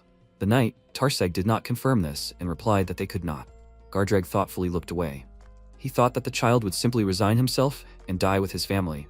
With this hide-and-seek, the child only complicates their lives. Yes, this is the only way. Anyone who kills an innocent citizen will be sentenced to death. Of course, one can repent and receive forgiveness. But knowing Bishop Salasma, it is not a fact that he will accept it. In general, knights who decide to repent almost never return. Many of them either become robbers or die on the streets. At his age, this is unacceptable and will only complicate the funeral for Maja. He has already grown up, enduring endless ridicule and deprivation because of his illegitimate birth. Gardreg hung his head and thought that he was forced to. What would a father not do for his own child? Gardreg quickly raised his hand and exclaimed that there were probably more hidden pagans. He ordered to find and kill them all. No one knows about such an old village anyway. Tarseg pointed his finger furiously towards the trees and yelled that some girl was running. He smirked, raised his weapon, and asked where she was going. Tarseg threw his spear in her direction with great force. The weapon fell to the ground between the old woman's legs, and she tripped over it and fell to the ground with force. Tarseg snorted in displeasure and said that his hands slipped because of the blood. The knight turned to the old woman ominously and asked, "She wouldn't make their lives difficult." Would she? The stone quickly flew into the back of the knight's head. He fell into a stupor and instantly fell to the ground. His comrades called out to Tarsig in fear and asked, "What was that?" Gardreg quickly swung his sword, throwing the flying stone aside. He angrily clenched the weapon in his hand and yelled, "Who was doing this?" The protagonist squeezed his neck with his hand and said that Gardreg hadn't let him get enough sleep. The knight angrily ran towards him with the intention of attacking and yelled, "Is MC really asking for trouble?" The knight swung his sword, but Azadin jumped up and missed the attack. The protagonist landed on the ground, leaning his hand on it, and thought that the spears had a long range and he had no weapon at all. MC thought that it would be better to take it and clutched a stone lying on the ground in his hand. He threw the stones towards the opponents with great force and yelled that this is the beauty of nature, the Kazus method. The knight grinned maliciously, dodging the stones, and asked, "Did the protagonist decide to fight them with ordinary stones?" Azadin used the yellow crane skill. The stones instantly went back and hit the knight on the head. The protagonist confidently jumped up and kicked the knight with great force. MC calmly clutched the spear left by the enemy in his hand. The knight looked at this in fear. He furiously clutched the weapon in his hands and yelled. Gardreg ordered them to stop and they paid attention to him. He furiously asked, "Does the protagonist even understand who they are?" "They are the holy knights of the royal church." Azadin asked, "Where is this? Why did they kill innocent Vibri's citizens then?" Gardreg replied that they are criminals. The protagonist asked, "Is there any evidence? Why on earth did they declare a simple couple of farmers who work from dusk till dawn to be apostates?" Gardreg became very angry and said that it is up to the holy knights to decide who is an apostate and who is not. How dare the protagonist doubt their verdict? Gardreg drew his sword from its sheath and exclaimed, "Of course, MC is an apostate too. Isn't that so?" He filled the sword with mana and the light spread out. Azadin got scared and ordered everyone to close their eyes. He ran towards the old woman and thought that this was the same technique as that freak with short hair, blinding by a powerful beam of light during the attack. The protagonist stood in front of the old woman and covered his face with his hand, yelling that it was too bright. Gardreg jumped off the ground with great force and ran forward, ordering MC to die. He noticed something and waved his weapon, stopping the flying arrows. Gardreg quickly raised his head and looked at Azadin's comrades. Medium and Ismail looked at him confidently. The comrades ran up to the protagonist and Medium asked how MC's eyes were. Azadin replied that he didn't even know what to say to that. He thought about it. Was she seriously asking that of a man with no eyes? Ismail said that on the way here they dealt with 2 holy knights who attacked them. Medium smiled and added that they didn't kill them. They really did a good job, didn't they? The protagonist agreed and replied that they did a very good job. Gardreg looked at them and thought about it. Was he supposed to believe that these kids defeated 2 trained knights? He exclaimed in fear that MC must be a herald. The knight yelled, "Are those imperial heralds?" Gardreg called them soulless apostates and roared that he knew it. The villagers were heretics after all. Azadin asked, "So the enemy admits that he only guessed when he ordered to get rid of them?" Gardreg tensed up and the protagonist asked to let him guess. MC raised his weapon and said that judging by those spears, they were probably just hunting in these parts. And then accidentally killed someone. Maybe they mistook an herbalist or mushroom picker for an animal and threw a spear, and then decided to kill all the locals so that no one would know about it. Gardreg, with great rage, ordered the soulless apostate to shut up. MC ordered him to swear that the enemy will pay compensation to the villagers and go ask for knightly repentance. Then Azadin will spare him. Gardreg yelled, "For what reason? The protagonist looks like a high-ranking herald." He instantly enveloped his body and sword in light. A hammer of light appeared above his head and Gardreg exclaimed that if he caught the protagonist, all other questions would disappear. Azadin happily asked, "Does he look like a high-ranking one?" Gardreg quickly raised his sword and the hammer headed towards the protagonist. MC decisively raised his spear and threw it forward with great force. The spear hit the hammer and instantly collapsed. Azadin clenched his teeth in irritation and said that it was a curse. The comrades quickly ran away from the hammer that fell to the ground. The protagonist paid attention to the arrows in the quiver. He clarified that he would lend it. MC quickly ran dodging the hammer blows and thought that it was a good attack, quite powerful. He landed on the ground putting the arrow down. Azadin adjusted his belt and raised his bow, pulling the arrows. He instantly let them go, and the arrows flew up.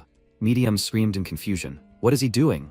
Gardreg laughed and asked, "Has the herald forgotten how to aim?" He resolutely ran towards the protagonist with the intention of attacking.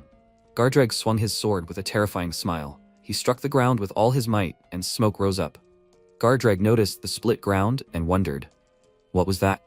MC jumped towards him from behind. He grabbed the weapon in mid-flight and pulled the arrow and fired. It flew quickly through Gardreg's head. His comrades looked at it in amazement. Medium looked at Gardreg lying on the ground in surprise and asked, "How was that?" The arrow flew quickly, and the protagonist stopped it by squeezing it in his hand. He clarified that it was a technique called a boomerang arrow.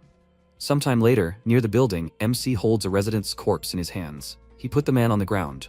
The girl quickly ran and called out to her mom and dad. She cried looking at her mother's corpse, and the old woman covered her face with her hands, trying to hold back her tears.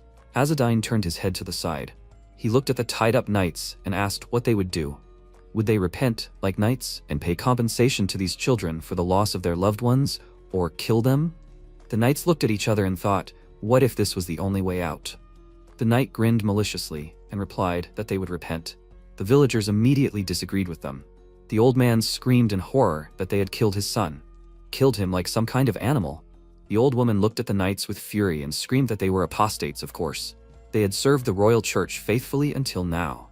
Even when they were starving during the drought, they never said a word against it. The knight angrily ordered her to shut up. How dare an old woman say such things in the presence of a holy knight? They will all be damned.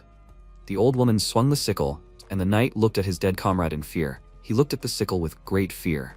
The old woman said with fury that she didn't care. They were already cursed that such as knights walk the earth. She instantly killed the remaining knight. Azzadine thought that the king's law did not protect the inhabitants after the murder of the holy knights. They would have to leave these lands and wander. The life of a wanderer is full of suffering. After a while, the protagonist prays in front of the grave. He turns around and remarks that at least they won't rise again as the living dead. Medium wonders if it's okay to sing the prayers of the Order of Salvation to the holy knights of the royal church. Ismail turns to MC and asks if Azzadine could really forgive them if they chose the path of knightly repentance. If you make a promise to a roadside rock, will breaking it be a sin? This statement was included in the rules regarding applications for joining the Herald clan. According to imperial law, any request made must be honored. However, since the Aragasa are soulless creatures, they are no different from roadside rocks. Any serious agreement with such trash is meaningless. No matter how dishonorable the crime, if the victim belongs to the Herald clan, it can be forgiven. So even if the holy knights swore to Azzadine to become knights in exile, who knows if they would keep their oath? The protagonist scratched his cheek with his finger and clarified that it was the law of the Vibres anyway. Ismail asked, but what if they swore and didn't keep their word? MC replied that since they were Vibres people, they were just following their principles. Ismail clarified, how would the dead find peace then? Azzadine turned around and said that survival was more important than revenge. They were children left behind. They were bound by resentment, but now they were forced to live as nomads. It was a very hard life. Medium asked happily, so in the end it was for the farmers? Ismail remarked that he felt the protagonist didn't want to kill those holy knights. MC scratched his head and turned his head to the side and replied that he naturally didn't like finishing off an opponent who had already lost. Of course, if it was a fight he didn't have the strength for, the situation would be different. Ismail was stunned and thought that Azzadine was always confident in himself. Even against the holy knights of the royal church, the protagonist turned his head to the side. He wondered where the prophet's child had disappeared to. MC couldn't see him anywhere. Medium replied that she had seen him running away. The fewer hungry people, the better. Targi calmly emerged from the bushes and said that he was here. Azzadine looked at him with displeasure and snorted. After a while, among the mountains, the protagonist put his hand on his shoulder and noted that another day was coming to an end. When would he finally be able to have a proper rest? The girl screamed angrily that this was all because of them. The protagonist turned his attention to the villagers. The girl, crying with anger, asked why they came to their farm. Her mom and dad would still be alive. The old woman sadly hugged her and asked for forgiveness, saying that the girl was still a child. The MC asked where the villagers would go. The man exhaled heavily and replied that to the southwest. They were thinking of moving to their relatives. They would temporarily take refuge and think about the future for the children. Azzadine thought that to the southwest was the opposite direction from Salasma. The man turned his head to the side and said that the drought was only getting worse, so staying on the farm was pointless. The protagonist bowed and clarified that then their paths diverged here. They would continue on their way. The man called out to the departing MC and Azzadine stopped and turned his attention to him. The man confidently clenched his hand into a fist and said that he would arrive with the herald with the emperor's blessing. The protagonist smiled upon hearing this. The child called out to his uncle and asked if the emperor's blessing was a curse. His uncle had asked him never to mention the emperor. The emperor's voice sat on the protagonist's shoulder and said that people were already using him as a curse, and yet he had worked so hard to give them civilization and wisdom. The MC asked who was to blame. The emperor's voice had brought this on himself. He needed to come up with a proper plan. The emperor's voice admitted this and said that even one generation of peace that he had achieved was worth a lot. And the line of the Agasgod clan lives a long time. The protagonist smiled, exhaled, and agreed, saying that it was. At the same time, the man smiled and asked if they were coming. The old woman agreed and said that they needed to move on. After a while, the comrades were riding through the desert. Targi exclaimed enthusiastically that it was amazing to crush the holy knights of the royal church with one blow. Medium looked at him mockingly and asked what he saw from his hiding place. Targi smiled tensely and replied that he didn't really. The protagonist sternly interrupted him and asked him not to say such things. MC pointed his finger at his neck threateningly and clarified that if Targi talked too much about going around killing holy knights, it would be like this. Azadine turned his head to the side and thought that Targi was annoying him. But they still need to find out where Targi got the gold coins from, and what kind of mercenary group they were.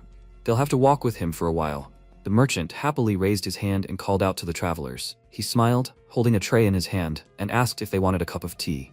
The protagonist looked at the flag and thought that this was the shop of the Khorazar Trade Association. After a while, the comrades were standing near the shop. The merchant brought a tray with a cup to MC. He turned his attention to Targi and quietly asked what kind of knight was with them. Azadine replied that it was the customer with the gold coin. There would definitely be no leakage. The merchant asked horrifyingly, "So where is their 3-month-old rookie herald heading now?" The protagonist thought that the merchant quickly changed his business-like smile. He replied that he was going to Salazma and asked if something was wrong. The merchant crossed his arms and replied that it was not so. It was okay if MC refused, but they needed to hunt wyverns and bandits. Azadine asked the merchant to make them a snack, something made of sugar and wormwood. If the merchant could get it, he would take the job. The merchant clenched his teeth in irritation, and the protagonist extended his hand to him. After a while, the merchant handed the box with the snack to MC. Azadine took it and asked him to explain the mission in more detail now. The merchant looked to the side and said that the Order of Salvation had settled right ahead. The problem was that they were essentially extorting donations from merchants. The protagonist brought the food to his mouth and noted that they take the money of the rich to help the refugees, so they can be understood. Medium wondered where so much understanding for the Order of Salvation came from. The merchant looked down and added that many try to go around them so as not to run into the knights. But on the bypass routes, bandits with wyverns are waiting for them. If you think about it, most of these bandits are the same refugees, and the order itself at this time is more busy searching for the Book of the Divine King. In general, everything is complicated. Will the protagonist really take on this? The guild leader said that MC usually does not interfere in the affairs of merchants. Azadine replied that he is ready to help with this. They are not asking to kill, but on the contrary, to help people. The merchant grinned, crossed his arms and clarified, "A noble cause, right? Just in the style of the protagonist? Everything is clear. MC is very smart, as they say." Medium clenched her teeth in anger and turned to Azadine. She clarified that she was tired of standing aside and asked if the protagonist would allow it. Medium, with a terrifying look, quickly squeezed the merchant's mouth with her hand. She put the blade to the merchant's throat and barked. How dare a common servant swear at a herald? Is he really tired of living? Medium ordered the merchant to show respect, and if he refuses, the protagonist, without letting her finish, asked Medium to stop. He stood up from his chair and said that she, of course, was an Edol and held a high position, but the merchant, in fact, was higher in rank than her. Medium should understand this. There is a hierarchy and patronage in their clan, so she should put the knife away if she does not intend to kill the merchant. Medium agreed and removed the knife from the merchant's throat. She quickly jumped to the side. MC apologized and noted that the merchant had served very good tea and ended up witnessing such chaos. The merchant calmly replied that he didn't care. Azadine said that it was time to go. They needed to deal with those bandits and wyverns. Medium happily agreed. The merchant looked at the departing travelers. He got angry and thought that they were freaks. One attacks, the other apologizes. He is sure that they are doing this on purpose. After some time, the comrades walked through the forest. The protagonist thanked Medium and clarified that it is better not to mess with the Sabanga clan. MC's predecessor was demoted for insulting Sabanga. Medium laughed and asked, "Is Azadine worried about her?" Targi raised his hand and inquired. Sabanga is one of the most influential families of the Herald clan, isn't it? And the Herald clan seems to be much more organized and influential than he thought. What if they are the protagonist's people? MC interrupted him irritably and called him a fool, noted that he knew what Targi was thinking. But if Targi hoped that they would help him become a count, then he could leave right away. Targi yelled angrily, "What does this mean?" But with MC's skills, Azadine clarified that Count Kessel was still in his prime. The Count wasn't even going to seriously think about an heir yet. Targi or his mother, they were from a rich and influential family, weren't they? The Count only had to entice them with the title, and they and all their loved ones would immediately open their wallets. For the Count, it was obvious. He was just going to use them, staying in power as long as possible. Targi sadly lowered his head and asked, "Is there nothing he can do now?" The protagonist calmly answered that it was. They don't need problems with Targi's relatives. Ismail pointed at something and said that it seemed like the merchant mentioned that very tavern. The tavern building stands under the rays of the sun. MC smiled and noted that it was good. Finally, he will see a familiar face for the first time in a long time. Medium thought with great surprise, what does a familiar face mean after some time in the tavern under the evening sky? Azzedine happily called out to the goat, nicknamed Sweater. He hugged him smiling, and Medium thought with confusion that it was a mountain goat. Ismail asked, did the protagonist leave the goat here? MC answered that their meeting place was too dry for Sweater. He asked the trading guild to transport the goat here and take care of it. Azzedine turned around and suggested going inside. He opened the door of the tavern, and his comrades were very surprised when they looked inside. Targi screamed in amazement. Is it them? Targi's relatives called out to his brother with great surprise. The protagonist put his hand to his mouth and asked who they were. Targi quietly replied that they were distant relatives. MC clarified, are they competitors? Targi disagreed, and Kaka asked if his brother even had companions.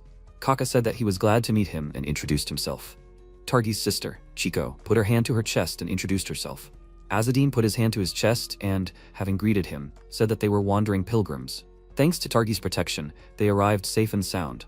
Kaka was surprised and asked, does his brother now accompany pilgrims? Chico asked in fear, where are those mercenaries? Targi scratched his head tensely and replied that they betrayed him. The relatives screamed, what does this mean? Kaka raised his hand and asked them to pass and sit down. He specified that they would talk over dinner. After a while, there were empty plates on the table. The relatives excitedly exclaimed that their brother had been through a lot. Chico asked where they were going now. Targi smiled sheepishly and replied that he was planning to return to Salazma. These people were heading the same way, so they were traveling together. Chico specified that the Salvation Order camp was right ahead. Kaka, looking at Medium, noted that she was too beautiful. The Salvation Order wouldn't just let such a girl pass. They'd better get around them somehow. The protagonist brought an apple to his mouth and asked, they don't grab people against their will, do they? The followers of the three archangels wouldn't force those who clearly refused, would they? The brother and sister looked at each other tensely. Kaka specified, MC seems to be a bit of a devout believer. Sometime later, in a tavern under the night sky, a lot of people are sitting at tables drinking alcohol. A merchant with a red face from alcohol looked at MC and asked, is the protagonist a pilgrim who wants to travel with them? Kaka laughed and clarified that these people are their employers. Merchants who preferred to go through the forest, just to avoid crossing paths with the Order of Salvation. The merchant hit the protagonist with his elbow on the shoulder and exclaimed that with them, perhaps, MC will dodge the monsters and get where he needs to go. Some merchants are paid for protection. The old man laughed happily and noted that the protagonist was lucky with them. Azzedine looked at the tense Kaka and thought that the more people in the party, the higher the chance of scaring off the monsters. Most freaks, after all, hunt alone. So in fact, it is a mutually beneficial cooperation. But the merchant still continues to praise himself. Good thing the protagonist sent the children away in advance. Medium, Ismail, and Chico were sent to bed. The merchant poured alcohol into a cup with a smile and exclaimed that they had a long journey ahead of them. They should get to know each other better. MC raised his hand and asked for forgiveness, saying that he followed the monastic rules, so he had to refuse alcohol. The merchant snorted in irritation and noted that the protagonist was a man in his prime, but spoke like a nun. He looked at MC in surprise and asked, the protagonist can't see at all, right? Azzedine replied that he can, through the cracks. The protagonist thought his blindfold had become a topic of discussion. The merchant put his hand on MC's shoulder and offered to take off those bandages. Azzedine noted that it was a very unflattering sight. The merchant angrily ordered him to take off the bandages. Targi sternly called out to them and ordered them to stop and leave the guy alone. The protagonist had been through a lot already. The merchants would better pour more alcohol and stop bothering MC. The merchant grinned maliciously and asked, but why not have some fun since they were all gathered here? And those children that MC was bringing with him, were they his? The girl was really very nice. Azzedine disagreed and replied that she was his distant relative. The merchant ominously scratched his mustache with his hand and laughed and said that in that case, maybe the protagonist would let them adopt her. They would raise her well. MC thought it would be better if the merchant didn't make him laugh. He put his hand on his chest and, asking for forgiveness, replied that they already had parents. They were just waiting for them at their destination. Azzedine thought that the merchant's face clearly showed how exactly the merchant was going to raise her. The merchant looked away irritably. He threw his head back and, exhaling heavily, noted that then there were no options. The merchant poured alcohol into a cup and ordered MC to drink. Azzedine raised his cup and said that it would be rude to refuse any longer. The man turned to his comrades and asked if they had heard. A girl from the Herald clan was spotted at the sawmill where they were headed. The merchant barked, "Comrade, about these heartless freaks?" The man sternly raised his finger and asked his comrade to listen. To be more precise, her father is a herald. A wandering herald fathered a child, but was unable to take her back to the clan lands. The owner of the sawmill bought her and is raising her as a slave. And does the merchant know that she has a very beautiful face? The merchant smiled sarcastically, licked his lip, and asked if that was true. The comrade raised his hand and noted that slavery was illegal. If the royal church found out, the merchant interrupted him and asked, does the comrade think the royal church cares about some half-breed herald? He would love to play such a game. The man asked, then why not take the child she gave birth to? She probably has a lot of them. The man is sure that the slave owner will gladly give the girl away for a bottle of alcohol. Azzedine quickly stood up from his chair and slammed his hands on the table. The man smiled sarcastically and asked who would like to take communion first.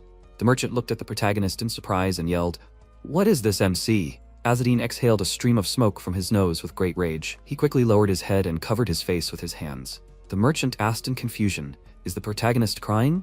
MC quickly put his fist to his chest and exclaimed that this is dishonorable. How could the people of the Divine King fall so low? The old man put his hand on his shoulder and asked what the protagonist was saying. The merchant clarified that it was just a woman for money. Azzedine angrily threw the merchant aside and yelled that this was the problem. The merchant, lying on the floor in fear, asked where such strength came from. The protagonist raised his hand and said that the three great holy archangels conjured everyone to observe the three virtues with the power of white magic. They sealed themselves inside the continent, and because of such deviations from virtue, the order of salvation is now losing its power. And they still succumb to sin so easily?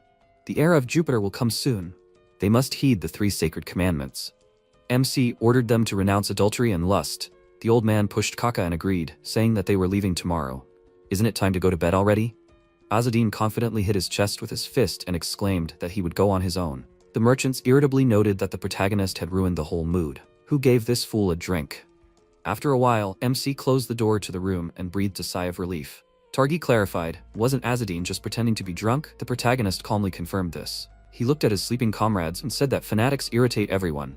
Medium happily lowered the blanket and exclaimed that MC looked more like a drunk than a fanatic. Azzedine lowered the bandages from his eyes and asked why she wasn't sleeping. Was Medium eavesdropping? She enthusiastically answered that his screams could be heard throughout the hotel. Ismail rose from the bed and asked if this was all because the said girl was from the Herald clan. The protagonist squeezed the bandages in his hand and said that the previous 108 spirit never taught him what to do in situations, so he would go and check. Medium asked with interest, and if the girl really was from the Herald clan, what would happen then? Would MC kill them? Azzedine sternly answered that it depended on the situation. After some time among the mountains, the man pointed to the side and exclaimed that from here they would go through the forest. If someone notices a freak in the bushes, you need to scream. The protagonist thought that there were more people than he expected. Medium turned her head to the side and noticed that there was some kind of bad smell. MC thought that she had a very good sense. It felt like black magic, traces of decay. He turned his attention to the merchants and thought that these ones didn't seem to notice anything. Medium turned sadly to Azzedine. The protagonist squeezed the handle of the bag with his fingers and asked Medium to stay with the mountain goat. He looked into the depths of the forest and clarified that there was something right ahead. Medium was scared, and MC added that the dead were coming here. Many dead dogs ran out of the forest with fury. The mercenary angrily ordered everyone to raise their shields. The comrades raised their shields and looked at the opponents. The monsters growled terrifyingly and stopped. The man asked, did their attack hesitate? MC thought that it seemed that the opponents retained memories from life and would target the weakest. Right now, their rear is most vulnerable. The monster opened its mouth, standing behind Targi. It furiously grabbed the mercenary's hand. Targi ordered the mercenary to get out of the way and swung his sword. He cut off the monster's head with great speed. Azzedine was surprised to notice that Targi was not bad. Medium added that it was not for nothing that he put on full armor. Kaka ran up to his brother with concern and asked if the elder was okay. Targi calmly looked at the monster's corpse and replied that it was not difficult. Kaka turned his head to the side and said that those monsters could only bark, standing out of reach of swords and spears. The man looked into the forest in surprise and yelled, "Is that Karim? Is my brother really alive? What about the others?" The mercenary sternly asked him to stop and noticed that something was wrong. They looked at their opponents with fear and yelled that they were zombies. The man looked at the mercenary and exclaimed that at this rate, they would be surrounded. The mercenary tensely ordered to shoot at them with bows. The comrades shot at the opponents. The monster tripped over a fallen arrow and fell to the ground. Medium and her friend look at the merchant without saying anything. The protagonist raised his hand to the stones lying on the ground and noted that God sees. He did not want to interfere. MC quickly waved his hand, preparing to attack. He threw a stone at the monster with great force. The men looked at Azzedine with great surprise, and he confidently said that he would take the dogs on himself, and they should deal with the zombies. The mercenary decisively exclaimed that he understood him. He quickly swung his weapon and struck the zombie. Kaka, tensely clenched his teeth and thrust his spear into the zombie. He destroyed the opponents and stopped. The protagonist thought that fortunately the mercenaries were holding on for now, but such coordinated attacks definitely indicate that a sorcerer is behind this. So MC does not think that this is where it will all end. After a while, Emperor's voice looks at what is happening while sitting on a tree branch. The mercenary yelled that they did not sign up for this. They were hired to fight wyverns, not the dead. The merchant answered tensely that they didn't know either. The man smiled and noted that they were done with the dead. Maybe they should just continue on their way? The mercenary raised his hand in anger and yelled, "But how do they know what other damned freaks will show up? They're leaving right now." The merchant tensed up and the protagonist stood in front of them and asked, "Do they think they can leave?" The mercenaries quickly turned their heads to the side in surprise. They looked into the depths of the forest and yelled that the path had disappeared. Azadine thought that whoever had carried out the attack had cut off their escape route and wanted to kill them all. If he had really harmed one of the women of their clan, he did not particularly want to save his life. However, he did not know how things really were. Leaving people to die was not a good thing either. He turned around and said that he should try to calm these people down. Targi was embarrassed by this and he asked if he really thought anyone would listen to a pilgrim. However, they would not dare to ignore the words of a nobleman. He thought about it and said that it sounded reasonable. He could leave it to him. He approached the rest of the party, called out to them loudly, and said that they should listen to him carefully. He stated his name and said that he was the son of Margrave Kassel, a descendant of the Holy King. His life was much more important than theirs, so he personally insisted on continuing to explore this place. However, they, the treacherous traitors, decided to run away. It is their duty to fight for him. It is a great honor for them. Then even such trash as they will not be ashamed to brag to their descendants. His words really angered the rest of the squad. They began to walk away from them and he asked with an incomprehensible expression on his face where they were going. The protagonist said that he should be asked. How could one even say such nonsense? Kako put his hand on his shoulder and asked why he was saying such things. The squad split up, and this is much more dangerous. Targi turned around with a displeased look and asked why they did not go after the merchants. Chico began to take something out of a small bag and said that if the magician can distort the return path, then going back would be even more risky. MC noticed the contents of her bag and thought that it was the powder of the Bitum shamans. She poured the powder on the ground and saw the dark energy and said that there was powerful black magic involved. Judging by the level of it, the sorcerer himself was already dead. Most likely it was a lingering spirit. With so many dead people around, it was not surprising. He looked at her and the guy next to him and thought that as expected, these two were really useful. Medium asked with a serious expression, "Does that mean that the woman from the Herald clan was already dead?" Azadine calmly said that they could not know for sure. If she was really from that clan, then she was born with the blessing of the yellow bird between the wind and the moon. This means that there is a chance that she could master black magic and save her life. If she is alive, then there will definitely be some traces left in the village. Then they can at least talk to her. Ismail stood next to her and was about to say something about it. After a while, they all came to the village together. Kaka looked around and said that it was too quiet. Chico said that perhaps the dead people they met were the entire population of the village. They came closer to one of the houses, heard knocks on the door from the other side, and he asked worriedly, "Are they dead?" The man locked inside screamed loudly and asked if there was anyone alive there. She thought about it and asked if the dead could imitate speech. The locked man loudly said that he really was a human, a holy knight of the royal church. The protagonist approached the door and removed the bolt located on the door. As soon as he did this, the girl burst out, lost her balance, and fell to the ground. She abruptly got to her feet and began to run away from the village. Chico noticed this and loudly said that it was too dangerous to go there alone. She turned to them and loudly said that this was something she should do alone. They cannot follow her. She continued to run, and Medium thought that she seemed to need to go to the toilet. After some time, the girl returned to them and said that she apologized for not introducing herself right away. She was grateful to them for letting her out. They looked at her with a confused look and thought that it was immediately obvious what she was doing there.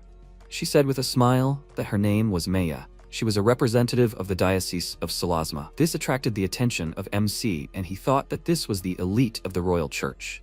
He asked how such a high-ranking person ended up in such a situation. She was a little embarrassed because of this and said that she was sent to this village on a sacred mission. However, then, when she was examining the warehouse for evidence, the village was suddenly attacked by monsters. The villagers panicked and locked her in here. She left her weapon on her horse, so she couldn't break down the door. Of course, she could use sacred judgment magic, but that would put her in danger too. By the way, it's very quiet here. He stood in front of her and said that they were traveling with a group of traders and mercenaries. and that they had destroyed the dead. However, they had refused to continue their journey and had turned back. She asked, looking clearly worried, if they had met any other holy knights here. The bishop had tasked her with dealing with the wyverns in the area, and her father trained apprentice knights. They had agreed to meet nearby.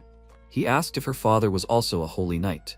She agreed and said that her father was a great holy knight. Their family had served the royal church for generations, upholding its laws. He thought that this village and the farmland they had recently passed were connected by a single road. There was a high probability that the knight he had killed was her father. Generations of service, huh? Had she not yet realized that she should not brag about it? According to church rules, holy knights of the royal church should not have children. He said that he had not seen a single dead horse here. She claims that her weapons were left there? Maya agreed and said that all her things were there. Azadine pointed to his party members and said that she could look around and search for her horse with these mercenaries and knights. Perhaps she could even find her comrades. She happily agreed and said that it was very kind of him. After that, the four of them went to look around the area. He remained standing and thought that he had gotten involved in this in vain. He entered the warehouse, where she was locked up with the others, and Ismail said that there was nothing special there. Mediam stood next to them and asked what they were going to do. The protagonist said with a serious look that they would settle here and try to track down the black magician. She said that if a person was behind all this, then most likely he was. He asked with a worried look, did she think so too? He thought that black magic's surges often occurred due to vengeful spirits. When someone suffers greatly before death and does not receive a proper burial, their spirit may return to this world to take revenge. If they really encountered such a phenomenon, then it is likely that it is related to the girl from the Herald clan who was cruelly oppressed. If she was killed, then she could now be reborn as a vengeful spirit. After some time, they made a fire next to the warehouse, and he heated the tips of his arrows. Ismail was standing nearby and said that making arrows is such a hassle. They can't even use the crescent moon bow. MC said that, however, there is nothing they can do about it. They need to hide their affiliation with the Herald clan while in a group with outsiders. Medium was also making arrows and asked if such crude crafts would be useful in battle. He said that at least it is better than the goblin arrows, so it is fine. The tips are metal anyway, it should work. She called his name and asked that if the mage was still alive, he was going to convince him. He asked why she decided that. She asked if she would rather kill, but he had a delicate nature, didn't he? He thought that there was a high probability that the mage had died and become a vengeful spirit, but there was also a possibility that he had mastered black magic while alive. Unhappy memories and a painful past deserve sympathy. However, pity doesn't mean that you can use a vessel that is completely broken. It's cheaper to just get a new one, isn't it? She looked at him with a small smile and said that if he still decided to convince her, she would respect him more. Azadine thought that this was unexpected. Despite her young age, she understood that protecting people was the right thing to do. Ismail called her and told her that she had to stop already. What is the point of being too merciful? Why keep alive the one who caused a black magic disaster? He thought with a displeased look. Why is she so concerned about the blind son of a traitor? Even the elders of their clan did not show such concern. The protagonist went to the warehouse and said that whether he respects or not, he does not really care. He will still do as he sees fit. This angered him, and he thought that the worst thing is this arrogant disregard for Medium's interest. This really pisses him off. After some time, at night, Targi put the box on the ground and said that this should be enough. Maya stood next to him, noticed the thick fog and said that it didn't look like a normal fog at all. He said that it seemed like a monster was getting closer. She looked in the other direction and asked, however, who is this guy? He doesn't look like an ordinary pilgrim. Even the way he organizes a defensive formation is strange. He looked in the same direction and said that he doesn't know either. She said that such things are just normal. It is the task of her order of holy knights. Isn't it natural to leave it to people who are properly trained for such tasks? Medium said that trained people don't have to be pulled out of locked warehouses. Who knows, maybe they would still be there if they hadn't come.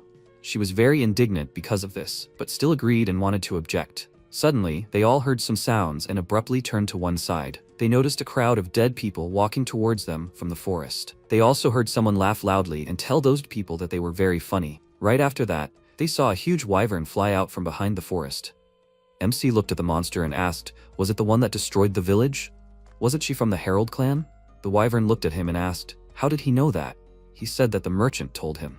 She agreed and said that those freaks turned her into a slave, took everything she had, and all this because she had the blood of the heralds. He calmly looked at her and asked, was she still alive? She immediately agreed with this, and he thought that, however, it wasn't certain. Most vengeful spirits are sure that they are still alive. He asked, how did she get such power? Kaka looked at him and asked, why was he asking all this? Chico was standing next to him and said, That was some kind of drawn-out introduction. The wyvern asked why she should tell him this. If he was so interested, then he should bow to the strongest and join the army of the dead. Immediately after that, she flew away very quickly, and Azadine said loudly that she should calm down. They had nothing to do with those who harmed her. Medium was watching everything from the warehouse through the crack in the door and quickly ran back. He climbed out of the hole in the roof and asked if maybe he should tell her that they were also from the Herald clan. He asked then how would they explain this to Targi and the other holy knights. Ismail also climbed out of the hole and calmly said they would have to kill them. He said that he was wondering when he would raise this issue. He began to prepare for a bow shot and said that human life cannot be disrespected, even if it is the holy knights of the royal church. He got angry because of this and asked how much longer he was going to keep saying something like this. She asked then what was his plan. The protagonist started aiming and said that she was the one who suggested settling the matter by force. They would show her what they could do. He fired his bow with incredible force and his arrow hit several zombies at once. He said that they would see who was really strong here. He continued shooting the zombies with his bow, who were slowly approaching the barricades while standing on the roof of the warehouse. Medium looked at this and asked if he was trying to hide the fact that he was a herald at all. Was he? Ismail also looked at him and agreed with her. He thought that it was obvious that his crescent bow was stronger than usual. However, he was accepted as a herald without any ceremony, and only 3 months had passed since then. Targi looked at the approaching monsters with a scared look and loudly said that they should hold the line. Medium stared at MC and wondered how this was even possible. How did Elder Causes train this outcast to such a level? He kept standing on the roof of the warehouse and shooting several arrows at the zombies that were just approaching the barricades. Medium looked out of the window and shot her bow. Ismail called her name with a slightly worried look and said that it was a crescent bow. She was going to keep shooting and said that it was okay. Maya wouldn't notice it anyway in the heat of the battle. She stood by the barricade and with a blow of her mace defeated a zombie that came too close. Chico stood nearby and attacked with her spear. Kaka attacked with his spear at a zombie that was about to attack a scared Targi. Azadine pointed at the battlefield with his hand and asked who she thought was the strongest here. A wyvern flew next to them and told this archer that he should stop joking around like that. Does he seriously think that shooting a few arrows will make him all-powerful? She raised her head and let out a very loud scream. Immediately after that, loud footsteps started coming from the forest, which made them wary.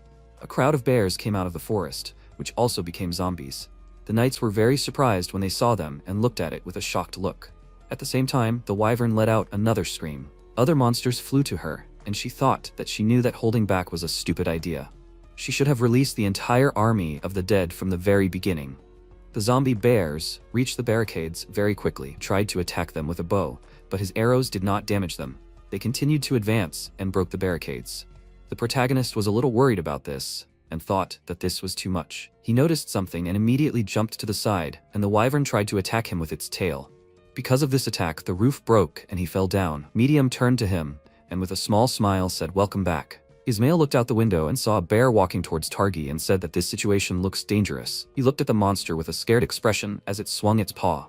It hit him really hard with its paw and threw him into the building next to it. He survived this attack, but other zombies were already starting to gather around him. He screamed loudly in fear, and Maya noticed it right away. She saw that he was surrounded by monsters and raised her mace above her head and created a huge hammer out of energy. She used the Divine Judgment strike skill and struck with her hammer. He looked at this with a very scared expression and couldn't do anything. Because of her very strong attack, a huge explosion of holy energy occurred. Because of this, she lost all her powers and also damaged Targi, who was next to these monsters. MC looked at this through the window and asked if she was sure her head was okay. The wyvern looked at him through the broken roof and said that it was impressive. They are resisting so hard, but she still has a whole bunch of dead. She laughed smugly and asked what they will say now. Do they like being defeated by the despicable girl they mocked? They must taste the power of the herald that they hated so much in her. He began to pull back the bowstring, asked for forgiveness and said that, however, she does not understand anything about their true strength. She was surprised by his words, after which he fired a shot and seriously injured her arm and wing. Because of this attack, the wyvern fell to the ground, and he said that this is what it looks like. Their arrows are capable of even the stars from the sky. He fired 2 more arrows and hit the wings of 2 other wyverns that were flying above him. He said that while the first arrow is flying, the second one has already hit the target. They even slew the Divine King by the order of the Emperor. That's who they are. Only the common people call them heralds. His own people call each other Aragas. He approached the wounded wyvern, told her his name and said that he was Imperial Herald number 108. The wyvern slowly started to get to its feet and asked, so he was her clansman? He agreed, and she started to laugh. She started coughing up blood and said that she had waited 10,000 nights.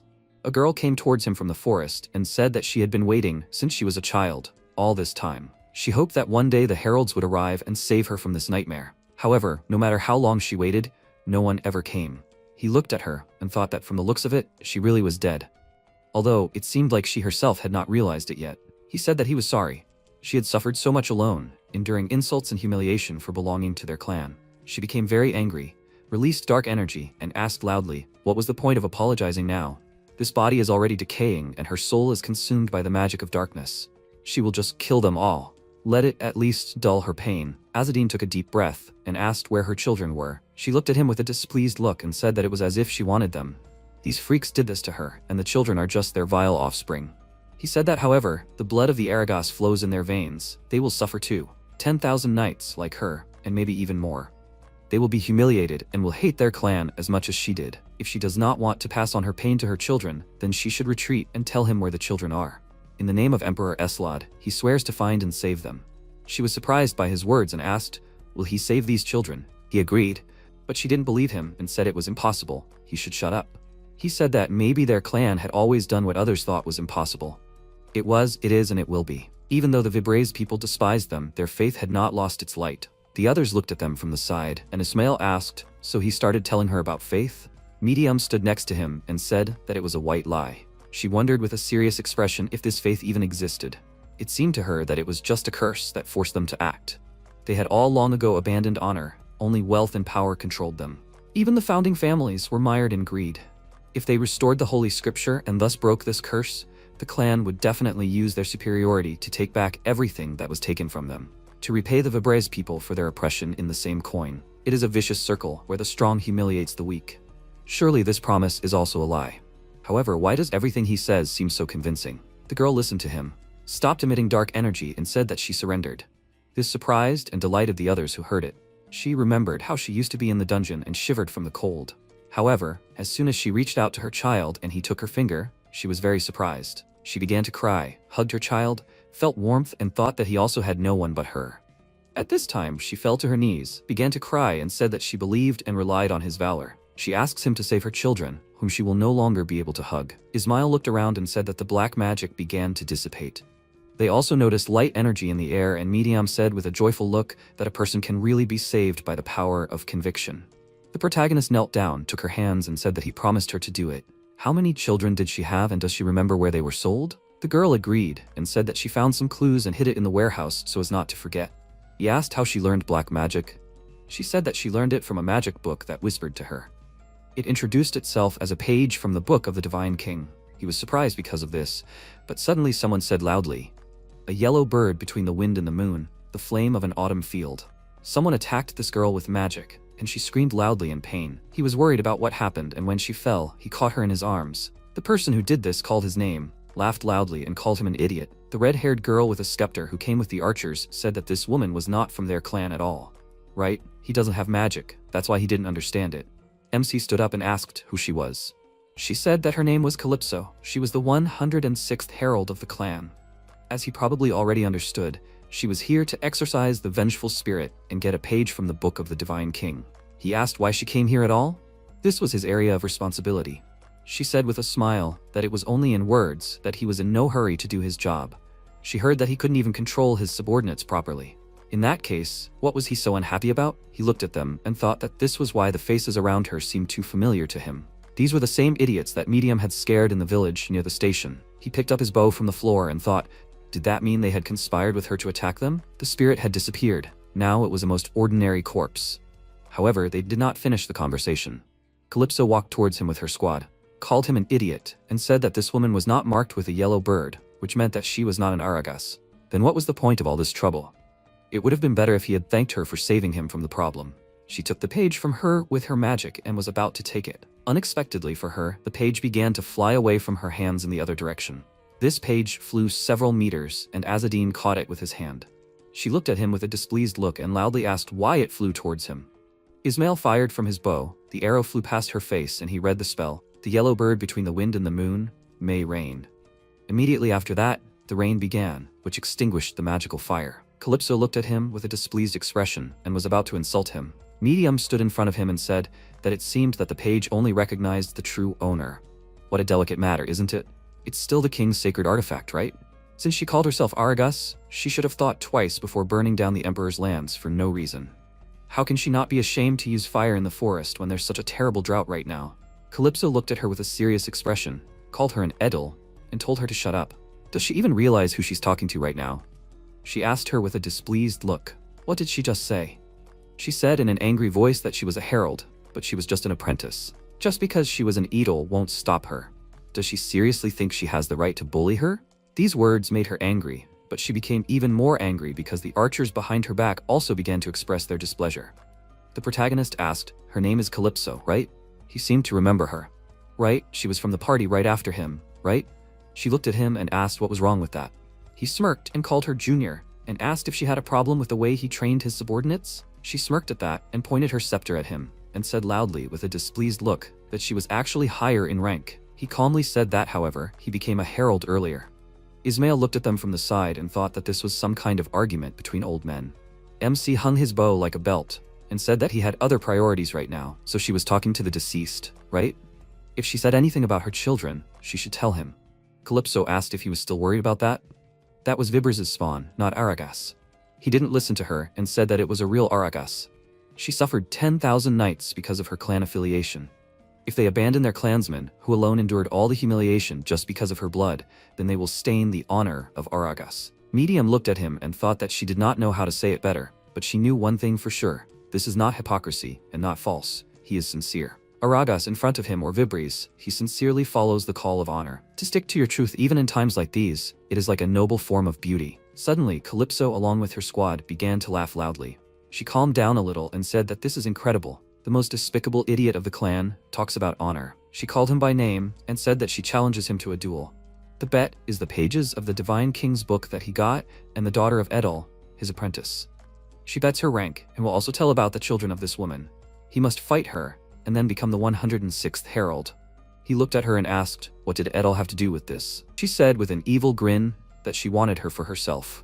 She would teach her respect for her elders and the honor of serving their clan. Azadine noticed that Medium was very angry because of her words, patted her on the head and said that she could forget about it. The pages had already chosen him as the true owner. Then what was the point of this battle? Besides, he didn't really need her information. He would look for clues himself. They were very surprised because of this, and he said that they could go free. He was busy now. Calypso was very angry because of his words and clenched her teeth tightly. She asked loudly, then, how did he like this? If she lost, she would search for this girl's children herself, pull them out of slavery, and take them to the sanctuary of their temple. This condition already interested him, and he turned to her with a smile. He said that she should add to that the fact that she would protect them and raise them like real Argus. She agreed to it with a dissatisfied look. She asked how they would conduct the duel. Should they separate by 100 steps, as tradition dictates? The protagonist refused and said that it was too long. They could start here and now. As soon as she agreed to this condition, he threw a stone and hit her in the head. Because of what happened, she fell to the ground with a shocked expression, which greatly surprised her allies. He warmed up his hand after that and said that now they were done. She should be kind and keep her word. They should go and check on the wounded. Medium and Isail agreed and immediately ran away. Her squad members thought she was out of his fist's reach, right?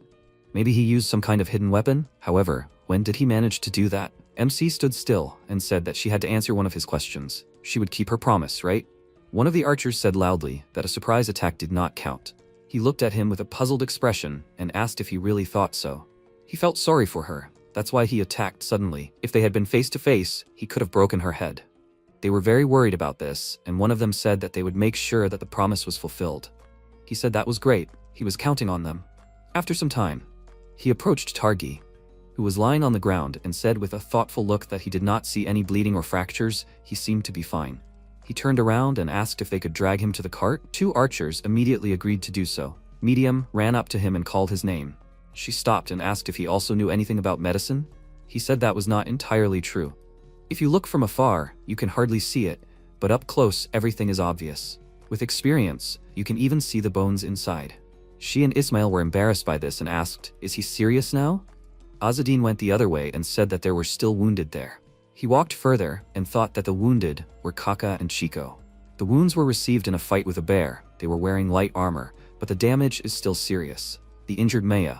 There is no external damage, but mental shock from a blow to an ally is possible. Ismail approached him and asked, "Do they really have to leave them alive? It seems there is no need for that." Azadine with a serious expression said that it is necessary. The archers carried her to the carriage, and he with a slightly displeased look, thought that he was a stubborn idiot. They both turned around when Midiam called their names and said that it was time for them to leave. They came to her, after which they rode together in the carriage. She looked away and said that something strange had been happening lately. First the black magic disaster, then the page of the Divine King's book. Even cultists had shown up. She thought that all of this was a harbinger of great chaos. More precisely, it wasn't even a harbinger, it had already begun. After some time, Calypso came to her senses and stood up abruptly. An archer from her squad noticed this and immediately called her and asked if she had woken up yet. She looked around and was surprised when she saw the protagonist sitting next to her. He handed her a small box and said that he seemed to have arrived just in time. It was time for her to keep her promise. She opened the box and he said that these were that woman's things. His apprentices found this in the warehouse. It was an umbilical cord wrapped in cloth with the children's birth dates and the names of the merchants who bought them. In addition, there were clues here that these merchants might remember. He would take up the search in Salasma, and she should check the other regions. She doesn't hold a grudge, does she? She looked at him and said that she was also a herald and had a word. He asked. He was counting on her. But why all of a sudden such formalities? She said with a slightly displeased look that he was now a senior in rank. She asked to be allowed to ask a question. What exactly did he do during the duel? He can't use the blessing of the yellow bird, can he? She was going to say something about Elder Kazus, but he asked, what difference does it make? He doesn't have to tell her that. He will only say one thing. When the time comes, he will personally intervene. By the way, where did she get that staff? She said that she took it from a cultist who was walking through her territory. MC thought with a serious expression, so they really produced these in batches? Calypso stood up, put on her mask and said that she would go, since she wanted to finish the task quickly. Immediately after that, she ran out of the carriage and he began to stretch his shoulders. He looked to the side and saw Ismail and Medium sleeping while sitting next to each other. Everyone else who was sitting in the carriage was also sleeping peacefully, and he said with a small smile that they all really worked hard. He wanted to sleep too. After a while they stopped to take a rest. Maya asked with a surprised expression, did they defeat all those dead people? The archer said with a smile that it was all thanks to their mercenaries. Their group also made a significant contribution. After they took the body down from the old tree, the black magic dissipated. She sighed in relief and said that it was such a relief. Azadine thought that it was good that they had come up with a legend in advance. Kaka asked where they were heading now. For example, they were thinking of staying at the nearest tavern. They needed to heal their wounds and go to the guild with a report. And she will probably return to the diocese of Salazam, she said with a worried look that she could not return yet, because she still needed to find her father.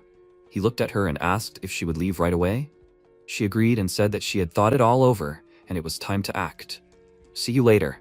If fate brought them together again. He said with a smile that her path would be illuminated by the blessing of the archangels. Immediately after that, she left them. Medium came up to him and said with a displeased look that he did not want to say that he was worried about her.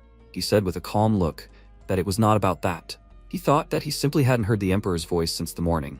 After some time, they put out the fire and began loading the boxes back into the carts. Their attention was drawn to Targi loudly saying that he should give him this horse. The archer from whom he asked for it said that, however, this horse was needed for a special delivery. He asked, with a displeased expression, does he dare to contradict the descendant of the great divine king? Ismail looked at him and said that it seemed like he had completely forgotten how to walk. The protagonist stood nearby and said that this was aristocracy in all its glory. Kaka approached them, called the pilgrim and asked if he could speak for a minute. It seemed that he was not quite an ordinary pilgrim. He was a little ashamed to say this, but his sister could read destinies. She was able to predict the near future. He smiled with a confused look and wondered if the talented brother and sister had decided to engage in fraud. Chico said his name with a serious expression and said that in the near future he would become a great knight, or maybe he already was one. He thought with a small smile that he really was a great knight, an imperial herald. He bowed and said that he thanked her for her kind words. She said with a kind smile that they would see each other again. After some time, MC was walking through the desert, looked up and wondered where that stupid bird had gone. Ismail came up to him and said that the goats were already completely exhausted. It was too dry here. They needed to quickly find a source of water. Targi said that when he first arrived, things were not so bad. Azadine pointed to the side and said that they should see what kind of water was there. He went to the water where there was a dead fish on the surface and said that it was no good. The animal would be poisoned if it drank it. Several people ran up to them and loudly said that if they started to decompose, they could not be eaten. They ran past him and started collecting fish from the water. Medium said that at this rate there would soon be no fish left. They were dead anyway, and at least the locals would eat them. Ismail came up to them, called him by name, and said that if the river had not dried up completely, then there could be normal water in the wells. He said with a thoughtful look that they would need the villagers' permission, however. Targi smiled and went to the villagers and asked why they should ask permission. He was a knight of the royal church, after all. He looked worried and wanted to stop him, but he didn't have time and he loudly called them despicable diggers. He looked down on them and said that a noble aristocrat was about to use their well and they should show him where it was. Medium looked at it with a displeased look and said that he would need to be taught a good lesson. He agreed with her and went to them. He started talking to the locals, and Ismail said that he was doing his blind pilgrim tricks again. She looked at it with a smile and said that it still worked, however. He thought with a slightly displeased look that heralds weren't obliged to get along with the Vibers people. He was the only one. The problem was that Medium was gradually becoming infected with his influence. The protagonist waved his hand to call them over. She noticed this, went to him and said that she would be right there. He sighed with displeasure, pulled the goat by the reins, and thought that at least he should not give in. After some time, they all came to a small village. He stood next to a man who was cooking the lobsters he had caught and put them on a plate. He handed him the plate and with a kind smile said that they could keep them for future use. He took the plate, thanked him and asked, however, he had put so much on, was he sure that it would not affect him in any way? He calmly said that they would not be able to keep them for long anyway. They would have a lobster festival, there was nothing else they could do. He walked up to Medium and handed her a plate of food. She took it and asked what they were going to do next. He sat down next to her and said that he intended to find the dead girl's children. They were probably somewhere nearby. Ismail looked at him and asked if they would find them and what would happen next. They couldn't carry them around with them. MC started eating the meat and said that they would wait for the Khorazar Trade Association caravan and send the children with them. Calypso would take custody, as she had promised. Targi carefully took 2 langoustines from the plate, and Ismail said with a small smile that he really liked to make life difficult for himself. They noticed the theft, and Azzedine thought that even if it was difficult, he believed that a true herald should do so. If he continues to fulfill his duty as a herald, the Emperor's voice will return, won't it? At the same time, the surprised man asked Calypso if this was really possible. She really lost to the 108th herald? She calmly agreed, and they asked with a displeased look, is she just going to leave it like that? They had gone through so much to get the stick that kept track of the pages of the royal book. While they were wasting their time on this, the other heralds were gaining an advantage. The original goal was to gain an advantage and join the Sabang founding clan. After all, this was what she wanted. She had risked her life to get this far. She thought they were right about that. She only became a herald thanks to her talent. Her parents didn't help her at all. However, now she was stuck at a low rank. It was depressing. She said that she couldn't do anything. A defeat was a defeat. They were about to say something back, but she turned around and said in a serious voice that he should make sure the Khorazar Trade Association didn't talk about this. He couldn't be mentioned at all. One of them asked why she said that. Calypso said with a big smile that she didn't want to be the only one left stupid in this situation. They continued walking, and she heard a voice that called her name and greeted her. She immediately asked who was speaking. In response, the voice said that it was the voice of Arael. She was very surprised by this and asked if it was true. The voice agreed with it. The guy who was walking with her didn't hear anything, called her and asked if something was wrong. She gestured for him to be quiet and thought that, however, this was nonsense. The Emperor's voice, it's not just some spirit. It connects all the heralds on the continent to fulfill contracts and convey the necessary information. It is great magic. Only the Emperor himself can do this. How did Arael manage to recreate something like this? She asked what business he had with her. The voice said that he had an offer she couldn't refuse. A crow landed next to her, which had a large red eye on its stomach. After a while, the man from the village said with a worried look that he didn't know any children. They should leave him alone. The protagonist said that they should wait. Those children were taken by the Telbaran Guild. He started to run away and said that he had already said they didn't know anything. Medium said with a displeased look that they were clearly avoiding this topic. She was sure that they were hiding something. He agreed with her and said that according to the information from that girl, they were on the right track. Next to them, Targi loudly called the villager a dirty scum and said that she should speak to the point.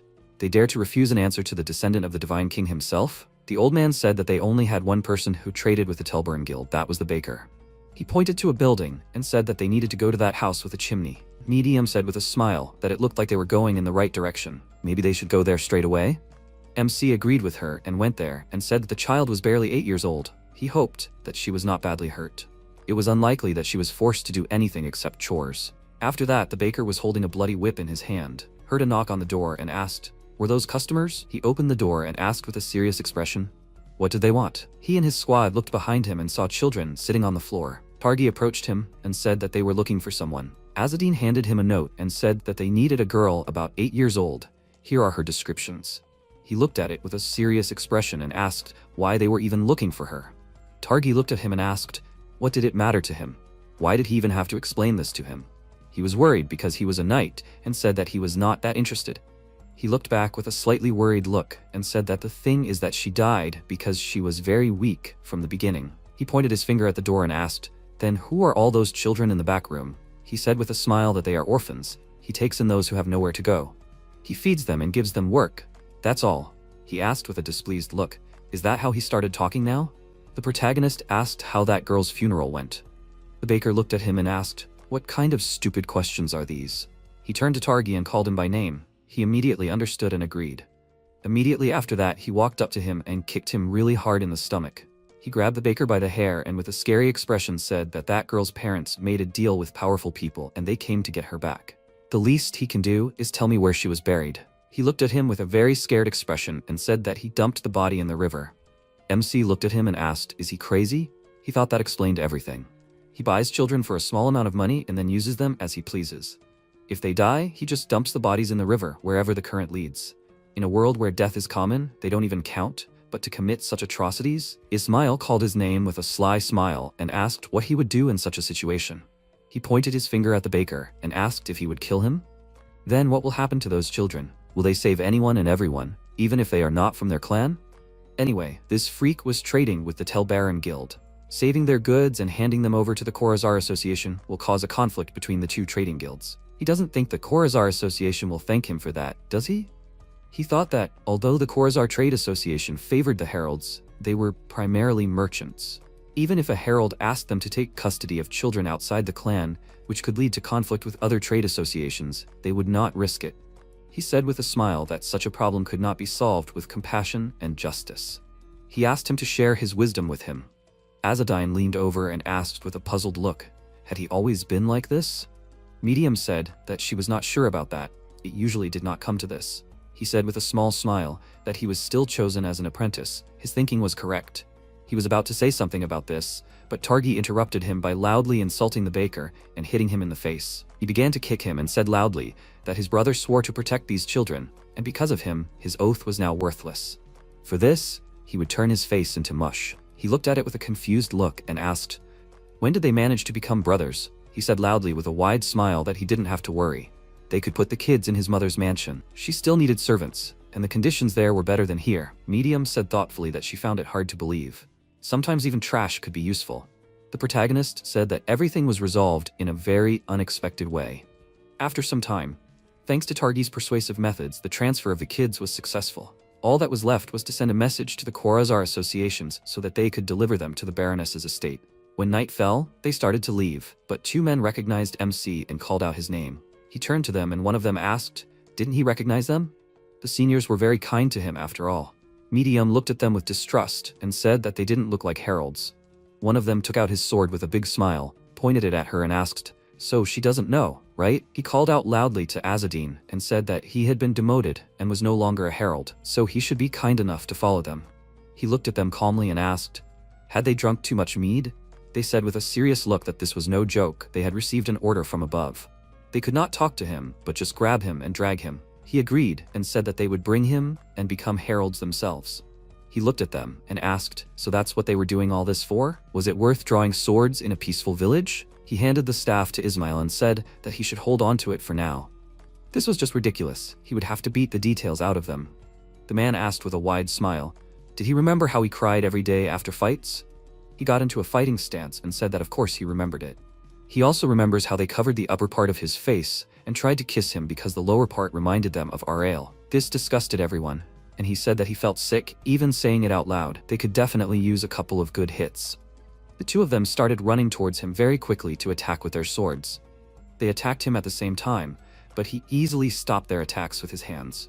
They both got indignant because of this, and the guy with a worried look folded his hand into a seal. Because of this, his sword began to emit energy.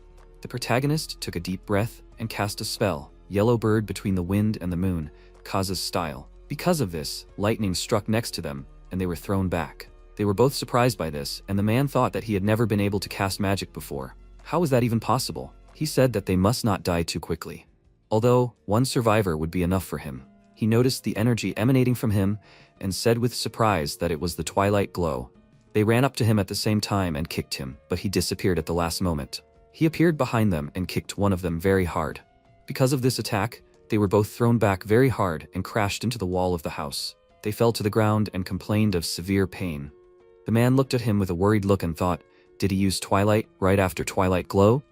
This spell combination is unrealistic. However, everyone said that he doesn't have magic. Then did he even do it? MC looked at them with a serious expression and said that in such an area you have to hold back. That's the only reason they are still conscious. Maybe they should tell him the whole story now? At that moment, a raven flew to them and said that something serious had happened. He looked at him and said that he had already wondered where he had gone.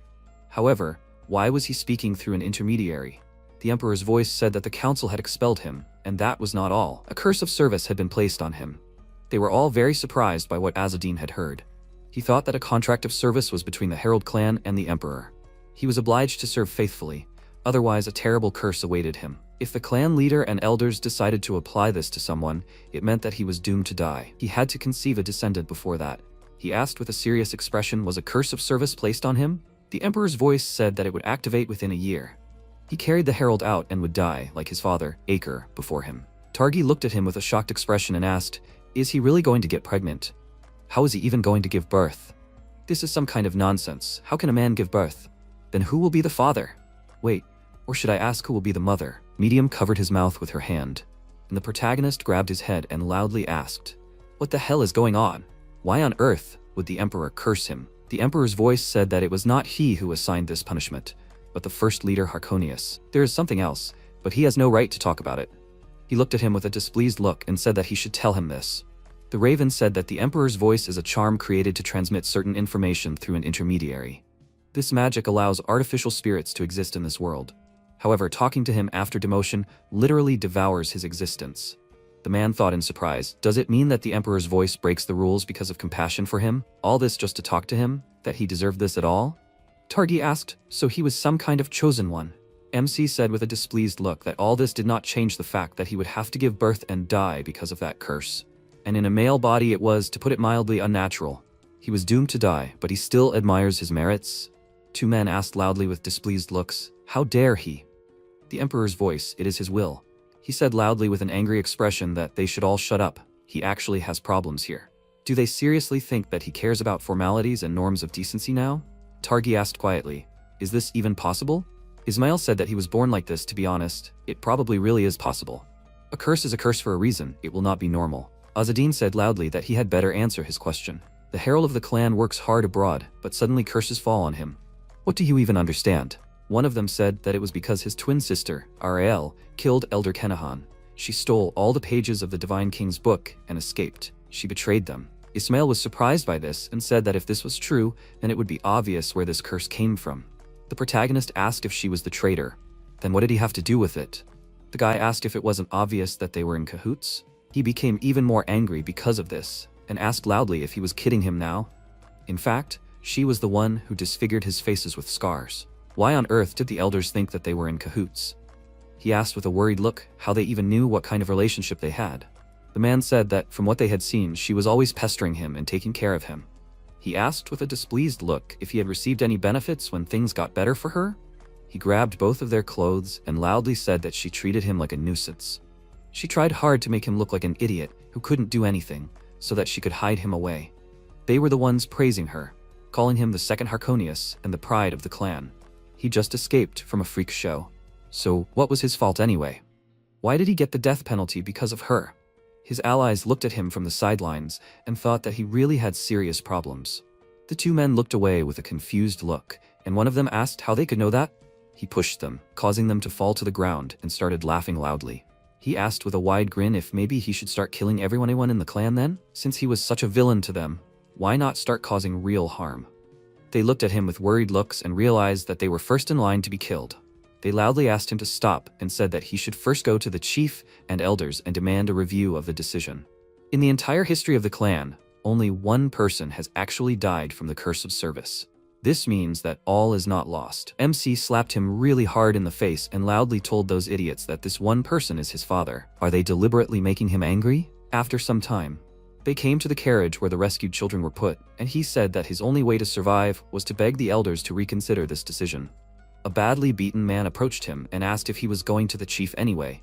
Maybe they should pretend that they were the ones who caught him? He took out his bow, pulled the string back, and asked if they wanted him to castrate them. They got scared because of this, and loudly asked if this was too cruel. He stopped aiming at them, and with a displeased look said that after everything they did to him as a child, this punishment would not be enough for them. They apologized and said that it was really their fault. Namely, they are not asking this for themselves. They are just worried about his safety. The entire clan was given orders to take him dead or alive. He doesn't want to have a fight with every herald he meets, does he? They could actually kill him. Azzedine said that if he showed weakness, they would treat him even worse. That's why he was going to the regional leader of Salazam of his own free will. If anyone tried to interfere, he would simply beat them up. He didn't care about anyone except the teacher and Eldis. The ones who attacked him got into the carriage, and he said that they had better keep an eye on the children. The guy agreed to this and said that they would deliver them to the Baroness's castle, safe and sound. They would report that the Emperor's voice was on his side. The carriage started to drive away, and he said loudly that he seemed like an exemplary herald, if there were such a thing. Otherwise, the Emperor's voice wouldn't have risked it for him. They were witnesses to it. After some time, the protagonist thought that the Salazma they knew was a city of 3,000 respectable houses with farmland attached. Prosperous since ancient times, thanks to its vast copper ore deposits. Targi rode up to the entrance of the city, called out his name loudly, and said that he had urgent business, they should make way. The people looked at him and thought, is it this idiot again? The guard pointed to the passage with his hand and told the Mylord that he could pass. Ismail said that they had reached the city quite quickly. He called his brother with a smug look and asked what he would say about this. This time he had outdone himself, hadn't he? MC noticed a few people and thought that they were the lackeys of the Corsar Trade Association. It seems that they have already heard about the order to eliminate him. Targi pointed his finger at something and asked loudly, how dare they look at him like that? They dare to raise their eyes in the presence of the son of Count Castle of Salazan? The men became worried about this, denied it, and said that it was a misunderstanding. He said with a wide smile that if they wanted to apologize, they should do it with all sincerity. His throat was dry, they should offer them something to drink. They agreed to it, and began to leave. Azzedine looked at them and wondered, was he really useful? He has impressive acting skills. The Corsar dogs will not dare to stick their noses in. After that, Targi brought water and asked his brother with a happy look. Maybe while they were at it, they could ask them for something else? They could earn a little. Those people were clearly rich. Medium said with a displeased look that he just wanted to take things from others. The girl called Targi's name loudly with a wide smile. He turned around at the voice with a surprised look and asked, is that Buna, right? Is that his sister from the branch house? What is she doing here? She continued to smile and asked, doesn't he know that? The protagonist noticed the food in their carriage and thought that it seemed to be in their blood to take things from others. She asked what happened to those mercenaries he was traveling with. He said with a slightly confused look that they somehow didn't quite get along. She said that she heard that the elder Kazal was in trouble and it seemed like he was the cause. He was surprised by this and asked, is he in trouble? She asked, hadn't he heard about it? He lost all his men, and also his dignity was cut off. A real surreal. Targi was happy about this and said that he knew it, that good deeds are rewarded according to merit. The ancestors themselves must be in his favor. She looked at him with a serious expression and asked, so he is alone now, then? She very quickly took her sword out of its sheath, galloped towards him and swung it to hit him. At that moment MC noticed this, threw a stone and knocked the sword out of her hands. Buna turned around with a displeased expression and loudly asked, who the hell is he? He said that he thought so, that it was not by chance that she got so close. The members of her squad ran towards him very quickly with weapons in their hands. Targi looked at her in surprise, called her by name and asked, was she seriously thinking of killing him? She said with a wide smile that it would be easier just like that than running around the world in search of some pages, which are not clear where they are at all. He looked around with a displeased look and noticed a man who jumped to attack him. He managed to draw his sword and stop this attack. He pushed him away, loudly called his sister by name, and said that she was making a huge mistake. She didn't even know who he was now. He turned around with a displeased look and said that his brother could defeat them with one finger. Why was he standing there and not helping him? Azzedine calmly stood there and said that he wanted to see what he could do himself. Medium yawned and said that he was pregnant now. It was better for him not to make unnecessary movements. She looked at him with a smirk and said that, I mean, since he was cursed with service, someone was growing in his belly. He was indignant because of this and loudly said that it was not true. What kind of horrors was she telling? She said that he should not be so nervous because it was harmful for the child. One of the party members attacked him and loudly asked these idiots, do they dare to ignore him? He used magic, teleported away from this attack, called his apprentices and said that they should deal with them, but they can't kill. They said with dissatisfied faces that, however, they have real swords. He said with a satisfied look that they should show what they are capable of. They both took out their swords and she said that it seems like there is no choice. He looked at Targi and wondered why it took him so long to fight. He was on horseback, unlike the enemy. It seems like the most outstanding skills among them. He looked to the other side and saw Ismail. His opponent with an angry expression and loudly asked this freak, does he still think he is cool? He attacked with his sword, but he jumped and dodged this attack. Immediately after that, he ran next to him and attacked him with his sword. The protagonist looked at this with a smile and thought that it was not fatal, but if he did not urgently start treating such a wound, he could die. He was still young, but his skills were impressive. Someone like him had a direct path to becoming a herald. He continued to fight his opponent, but at that moment the horse threw Targi and he fell to the ground. He was even more embarrassed when he saw this and thought, is he completely stupid? He thus lost his advantage. The knight with a sword in his hand quickly ran to him and was about to attack. MC took the stones in his hand and thought that it seemed like it was time for him to intervene. After that, they defeated the entire squad of opponents. Buna was kneeling and loudly asked why he was doing this to them. She had given everything. She even filled the carts with hay. He chased them like dogs and even broke their nails. He looked at them with a serious expression on his face and said that they should thank him for the fact that they got off with only this. Punishment matches the sins committed. She is alive only because she did not kill anyone. However, if she starts sinning again, she herself understands what it means. Immediately after that, they all started running away from them together.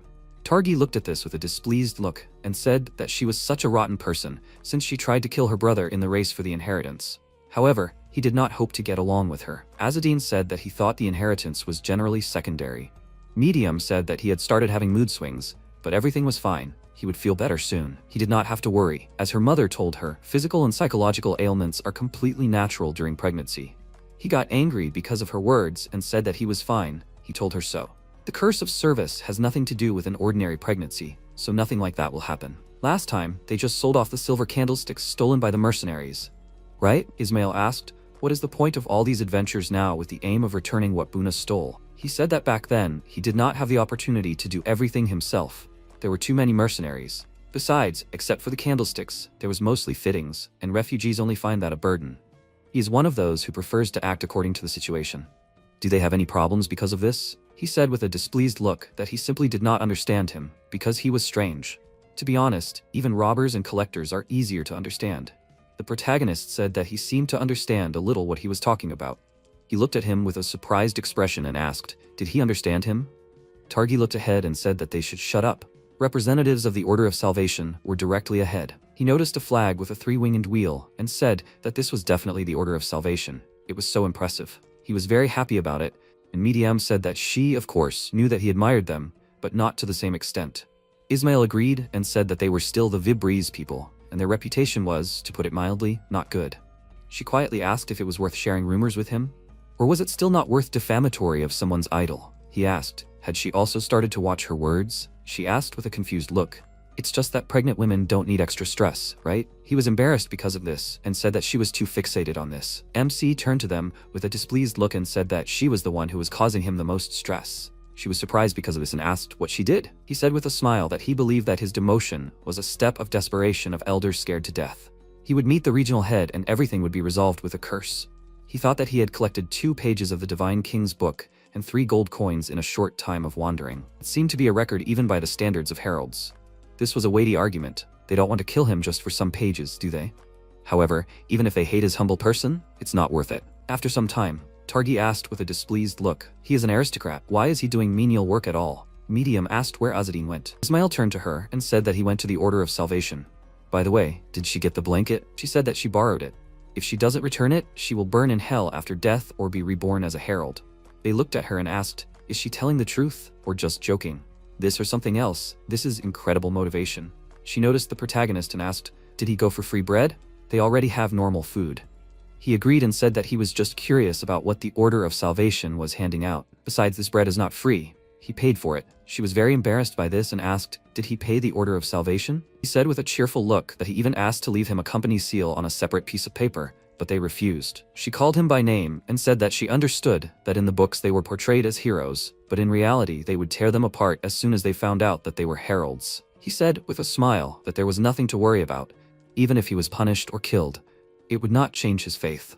He tried to bite off a piece of bread, but it turned out to be too hard. After that, he started making soup and threw in the bread he bought. Medium looked at it and asked why he threw in the bread.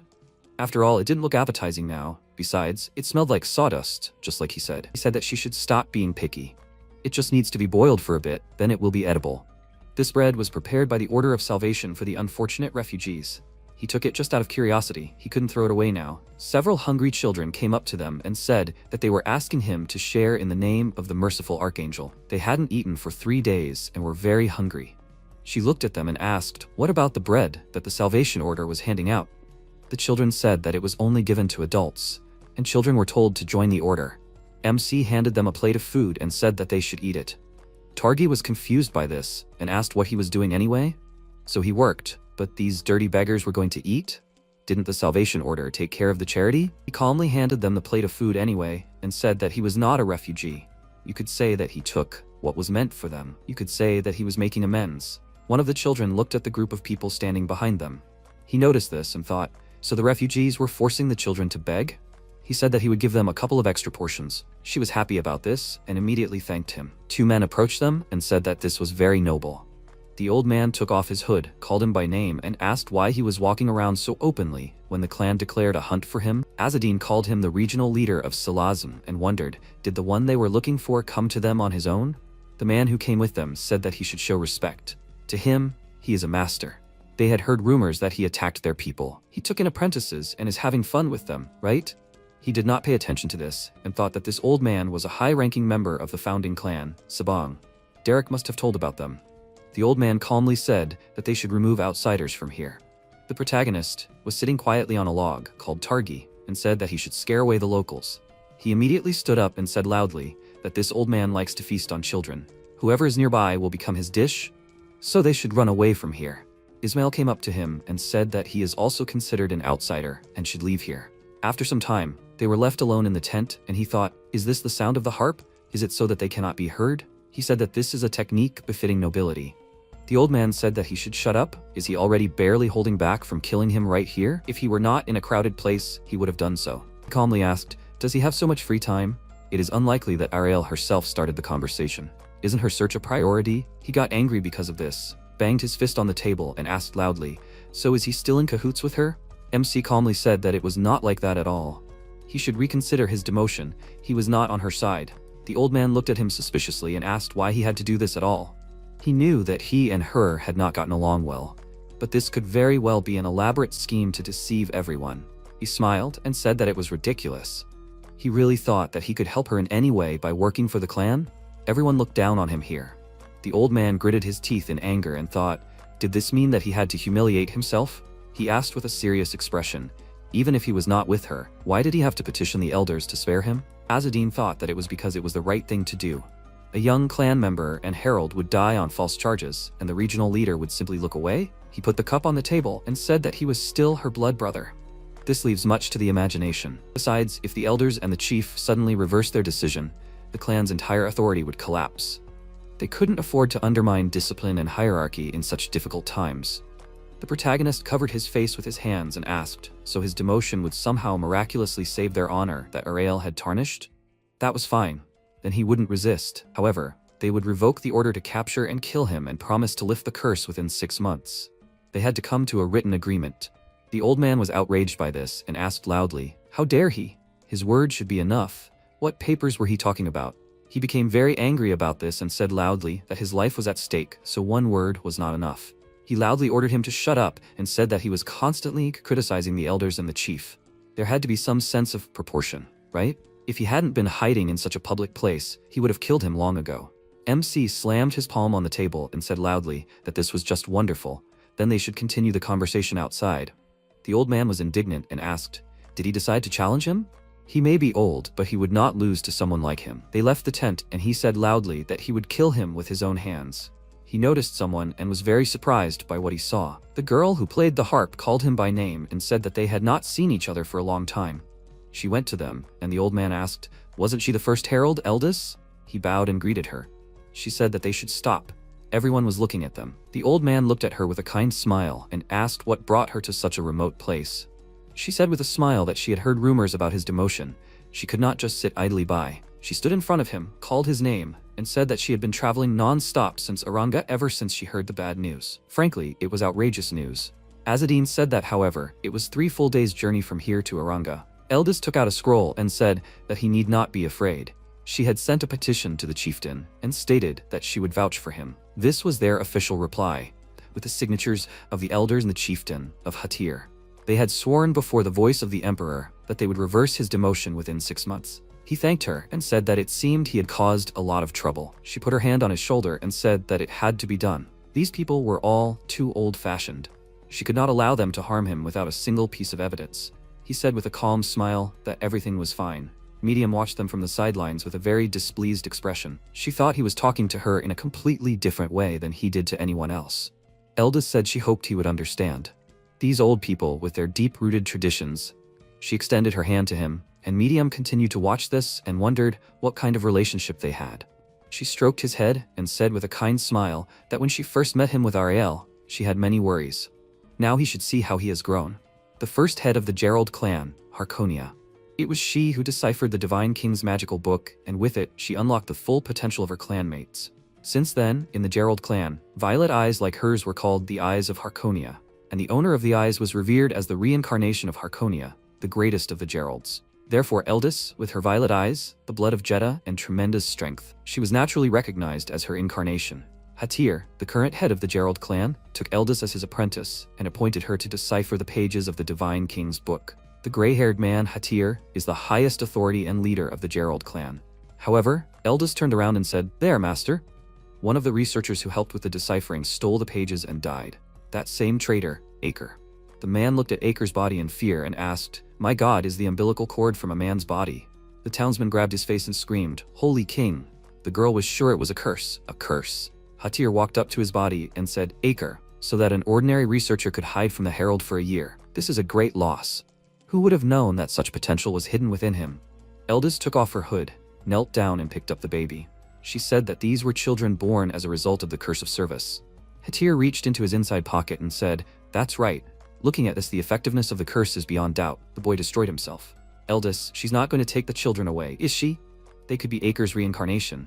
He's a traitor. It's better to get rid of his descendants. Besides, the curse usually gives one child, but here are twins." Eldis interrupted him and said, "Teacher, this baby has no eyes." Hatir said, as he feared, it was a bad sign. Eldis screamed, "Master, no, he cannot be executed for having no eyes." Besides, she could feel his gaze. It was as if he could see everything without it. Hatir screamed, "Nonsense. With a fate like Aragus, it was better for them to die now." Suddenly, his eyes widened and he said, "Unbelievable. And the second child has Harkonia's eyes." Eldis said, "Yes, the same as hers. They are helpless babies, master. If they abandon them, they will die." She asked to be allowed to take them with her. Hatir thought about it, and then told her to do as she wished. They had lost the divine pages of the book. They could not return empty-handed now.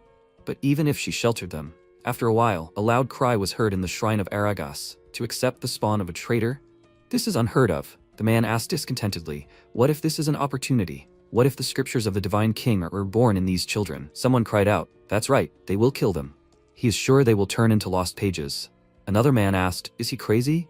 Although he also thinks that the children should be killed. Hatir looked closely at Eldis and thought, he knew this would happen. So what now? Eldis, even her stubbornness will not help here. Suddenly she blurted out, "She will name them. Children who die nameless can find salvation. But these children are born with the hatred of their entire clan, so she will name them." Hatir shook with irritation, wiping the spilled tea from his face. After a while, he slammed his fist on the table and shouted, "No, she cannot name them. This is absolutely unacceptable, given the circumstances. For Aragas, a name is sacred. If she names them, then her fate will forever be intertwined with these sinister twins." She was Jeddah, a noble descendant of the founders and the bearer of the Eye of Harkonius. They could not allow such talent to taint themselves with this. Eldis asked, "Master, was he really so against it?" Hatir lowered his head, frowned, and asked why she would make such sacrifices for children who gave her nothing. Eldis replied that she did not fully understand it herself. She simply believed that protecting the fragile life of someone in need was a just cause. and also because Acre was her friend. She partly understood what had driven him to betray her. Even now, she could not bring herself to hate him. Hatir replied that she could only say such things in front of him. If the other elders found out, there would be serious consequences. Eldest said, yes, she understood. Hatir folded his arms over his chest and said, okay, then he would name them himself. The boy would be Azadine, and the girl, Arael. Azadine is the dragon of ruins, the dragon of silence. Arael is the angel of light and darkness, characters from myth who fought forever and eventually destroyed each other. So, the children were named after the ancient deities that the Aragats once worshipped before they were conquered by the Vibers people. 3 years later, Arael shot a bow, releasing her mana at the arrow. She hit the target and turned to look. Hatir said in surprise, this is incredible. She already calmly conducts mana. Eldest looked at him carefully and said, Arael's art and mana are truly incredible. Honestly, isn't she the genius of the century? The man chuckled and asked if the reincarnation of Harkonius herself would admit it. Eldest replied that she was stronger than her. This child will become the greatest herald in history. She is sure that one day this title will pass to her. The man folded his arms over his chest and asked with a smirk, is she upset about the appearance of a rival? Eldest waved her hands and replied, no, nothing like that. Suddenly, everyone turned around and saw Azadine, who was sobbing and screaming that his stomach hurt. The men started talking among themselves. It was just amazing how different the twins were. They say there is not a drop of mana in him. Eldest said a little sadly, perhaps the curse of service is simply not tailored for twins. It feels like Arael and Azadine were conceived as one whole. The page inside Azadine is incomplete, like pathetic remains. And these remains scatter all the mana inside him, giving rise to chaotic swirls of mana of all kinds. She protected him from the negative effects of mana, but most likely he will not be able to cast spells at all. Hatir asked, he thinks that Arael absorbed Azadine's share. Ironic, huh? Both the page and the eyes, everything went to only one child. He has a hard lot. Azadine threw himself into his sister's arms, clinging tighter and tighter. Aragaz was obviously stronger than the Vibers people. After the pages from the Divine King's book appeared, the herald's new goals, and the intensification of repression against them, the clan inevitably began to strive for strength and combat superiority. But as often happens, the thirst for strength leads to a distortion of views. Blind adoration of the strong and oppression of the weak. Some time ago, Azadine fell to his knees and began to vomit, and the guys came up to him and started laughing. The fat man said, what an idiot. He only ran a little, and he already put on a show here. The student said, he hasn't walked the tightrope yet. The guy came up and punched Azadine in the head, asking what kind of tightrope is he. He still wets the bed. MC screamed loudly and hissed, which drew Arael's attention. The guys frowned in displeasure, and Azadine screamed loudly, Arael! She looked at him, and then turned away in displeasure and began to leave. The student frowned and asked, what? Usually, she would have already hit them for someone approaching Azadine. The fat guy asked again, and he didn't hear. Ever since they started training, she always leaves him alone. MC cried and called Arael, and the guy asked him, what? Even his mommy turned away from him. Azadine answered that she was not his mommy. The guy screamed. This was said by an idiot who can't do anything without her. He really is pathetic, Azadine. After a while, on a high cliff near the waterfall, MC was kneeling and screaming loudly. He thought that he was in so much pain and had nowhere to go. Why was he born like this? He screamed loudly and thought that if this continues, his heart simply won't take it. After a while, Eldest was climbing a high cliff and breathing heavily. She said how hard it was for her. She had taken too many gifts, but she hoped the children would at least like this. She climbed up and said that no matter how much she walked, this place really was wonderful. Suddenly a mosquito landed on her, and a voice was heard. Eldest, the blood of the divine people of Aragats flows deep inside her. You shouldn't share it so generously with mosquitoes. She shook off the insect and said as they say. She thought, a yellow bird among the stars and the moon, a swallow sparrow. Suddenly she heard a sound in the distance and asked, what's there? The voice said that a child had fallen into the water. Eldest screamed in fear. What? She threw off her bag and ran in that direction. She jumped off, and after a while she began to scream loudly, Azadine, Azadine, Azadine, is he okay? MC cleared his throat slightly and asked again, Eldest? She hugged him and asked, what was he thinking, silly? Azadine replied, he was just. Eldest interrupted him and asked, was the training really that hard? MC replied, no, but he would still be kicked out. They tell him that he will not become a herald. Eldest wiped the water from his cheek and said with a smile on her face, it's okay. There are other useful jobs, not just the path of the herald. She made a fire and sat him on a log, telling him to wrap himself in a cloth. His body temperature has dropped too much. It's dangerous. MC replied, okay. Eldest turned away and asked, Azadine, does he want to look at the stars together today? He asked again, the stars? Those glowing things in the sky? Eldest smiled and answered, yeah, and they will read at the same time. She brought a book about fairy constellations. MC asked a question. Even the stars have their own place? She spread a cloth on the ground and put Azadine on it. Eldest smiled and answered him, yeah, by connecting in the night sky, the stars give birth to constellations and legends. For example, there is a myth about the fairies of ancient times, even before the divine race of Aegis arrived here. She had just recently studied the history of fairies. Until now, Azzedine seemed to be ignorant of beauty.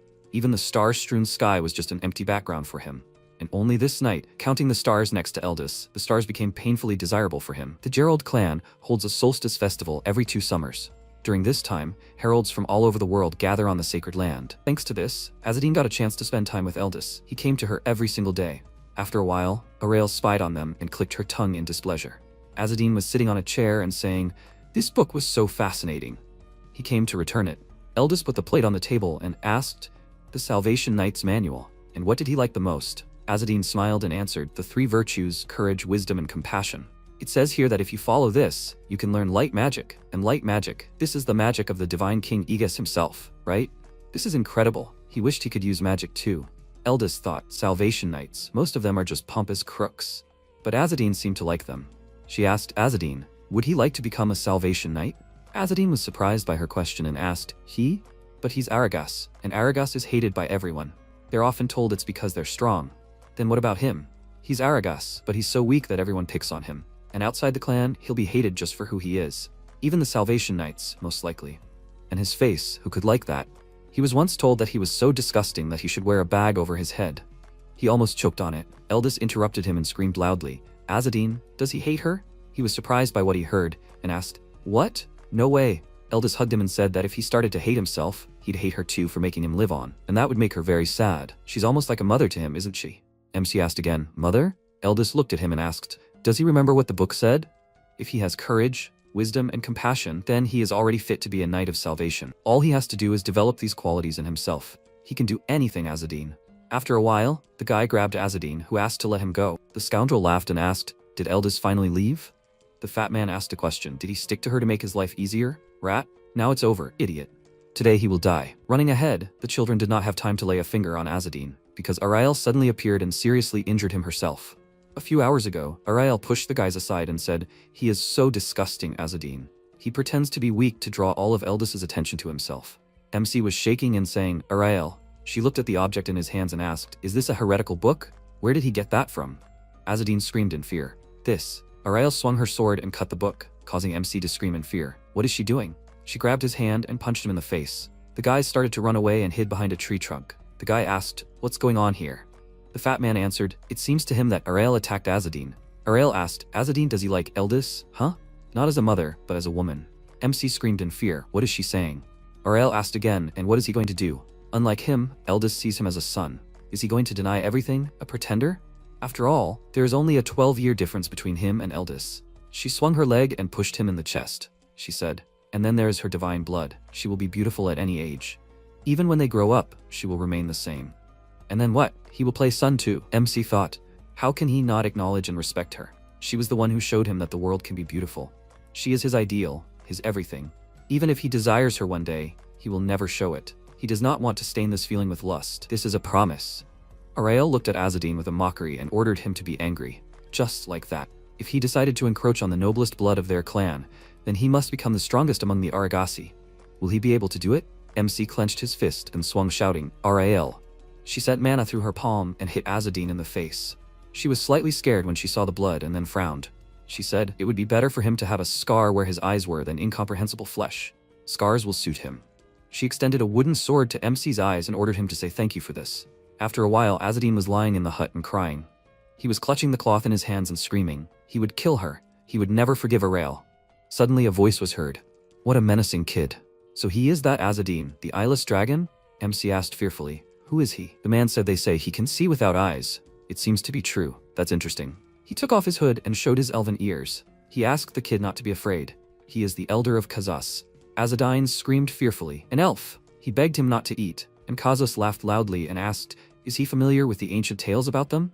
That's impressive. Kazas asked him not to worry. Of course, in the old days he ate human flesh, but he gave it up long ago.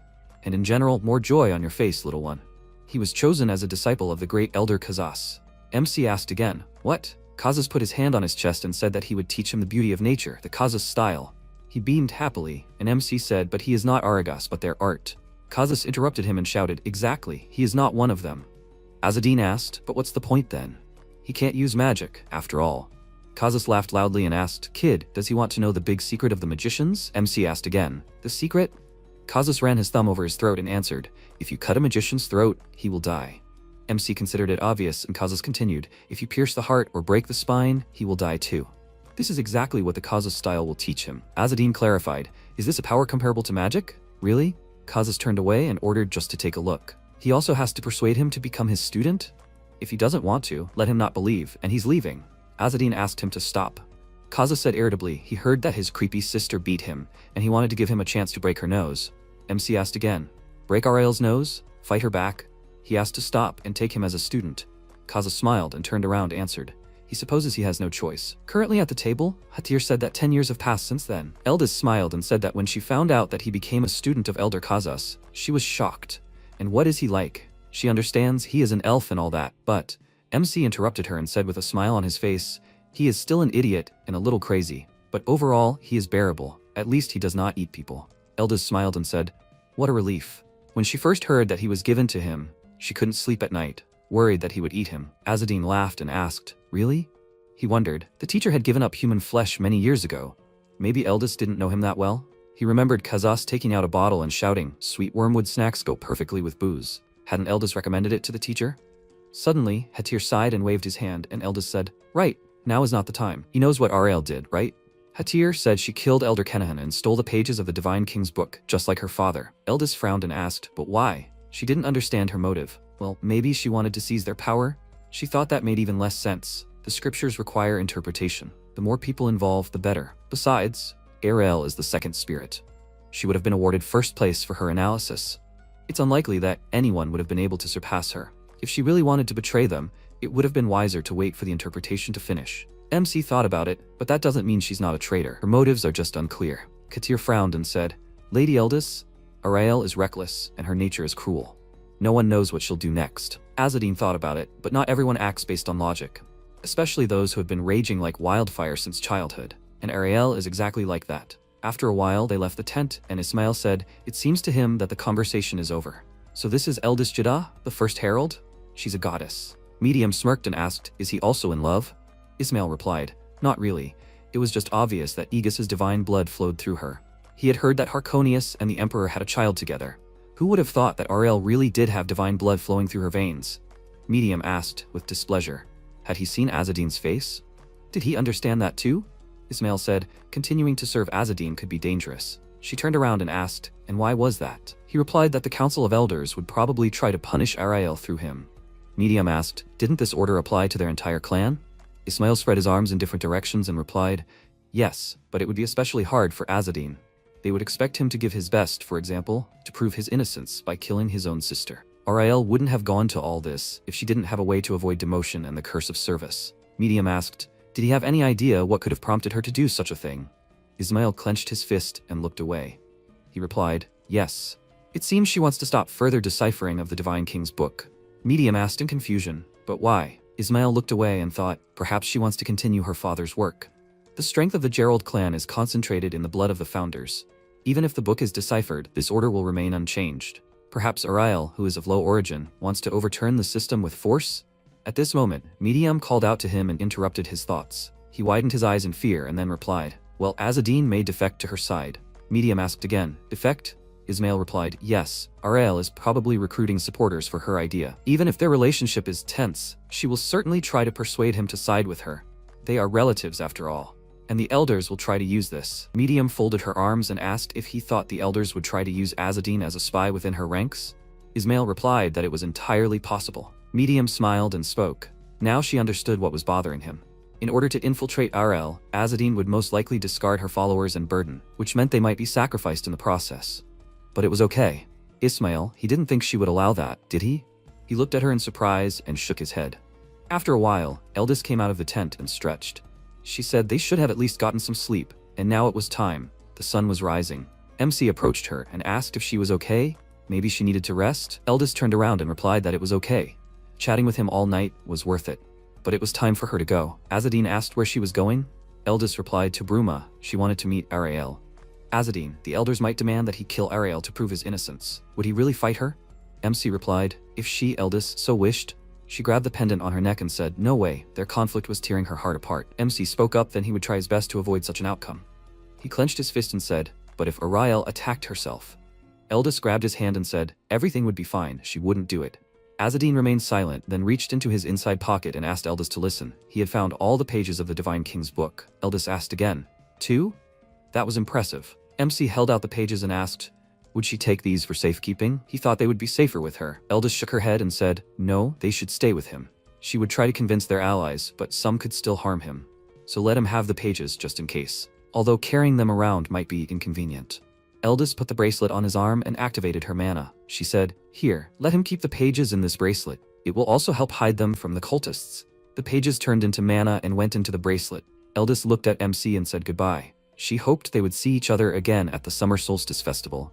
Azadine waved his hand and said with a smile, definitely if that happens. After a while, the carriage was driving through the streets of the city. Medium screamed. They were finally in Salazam. The men were kneeling on the ground and saying that the children were dying of hunger. They were asking a kind person for food. Azadine said how many refugees there were. If someone disappeared, they wouldn't even notice. Ismail asked, didn't the regional leaders say that people were disappearing? They even sent someone to investigate. MC replied, yeah. This disgruntled old man, such things should be reported to him, the herald, responsible for this region, but they do not even move. Medium smiled and said, well, there's no need to be angry, at least they have been provided with a cart now.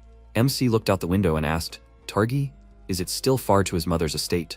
Targi answered, they will climb the hill, and it is not far at all. Suddenly a loud cry was heard, the era of Jupiter is already near.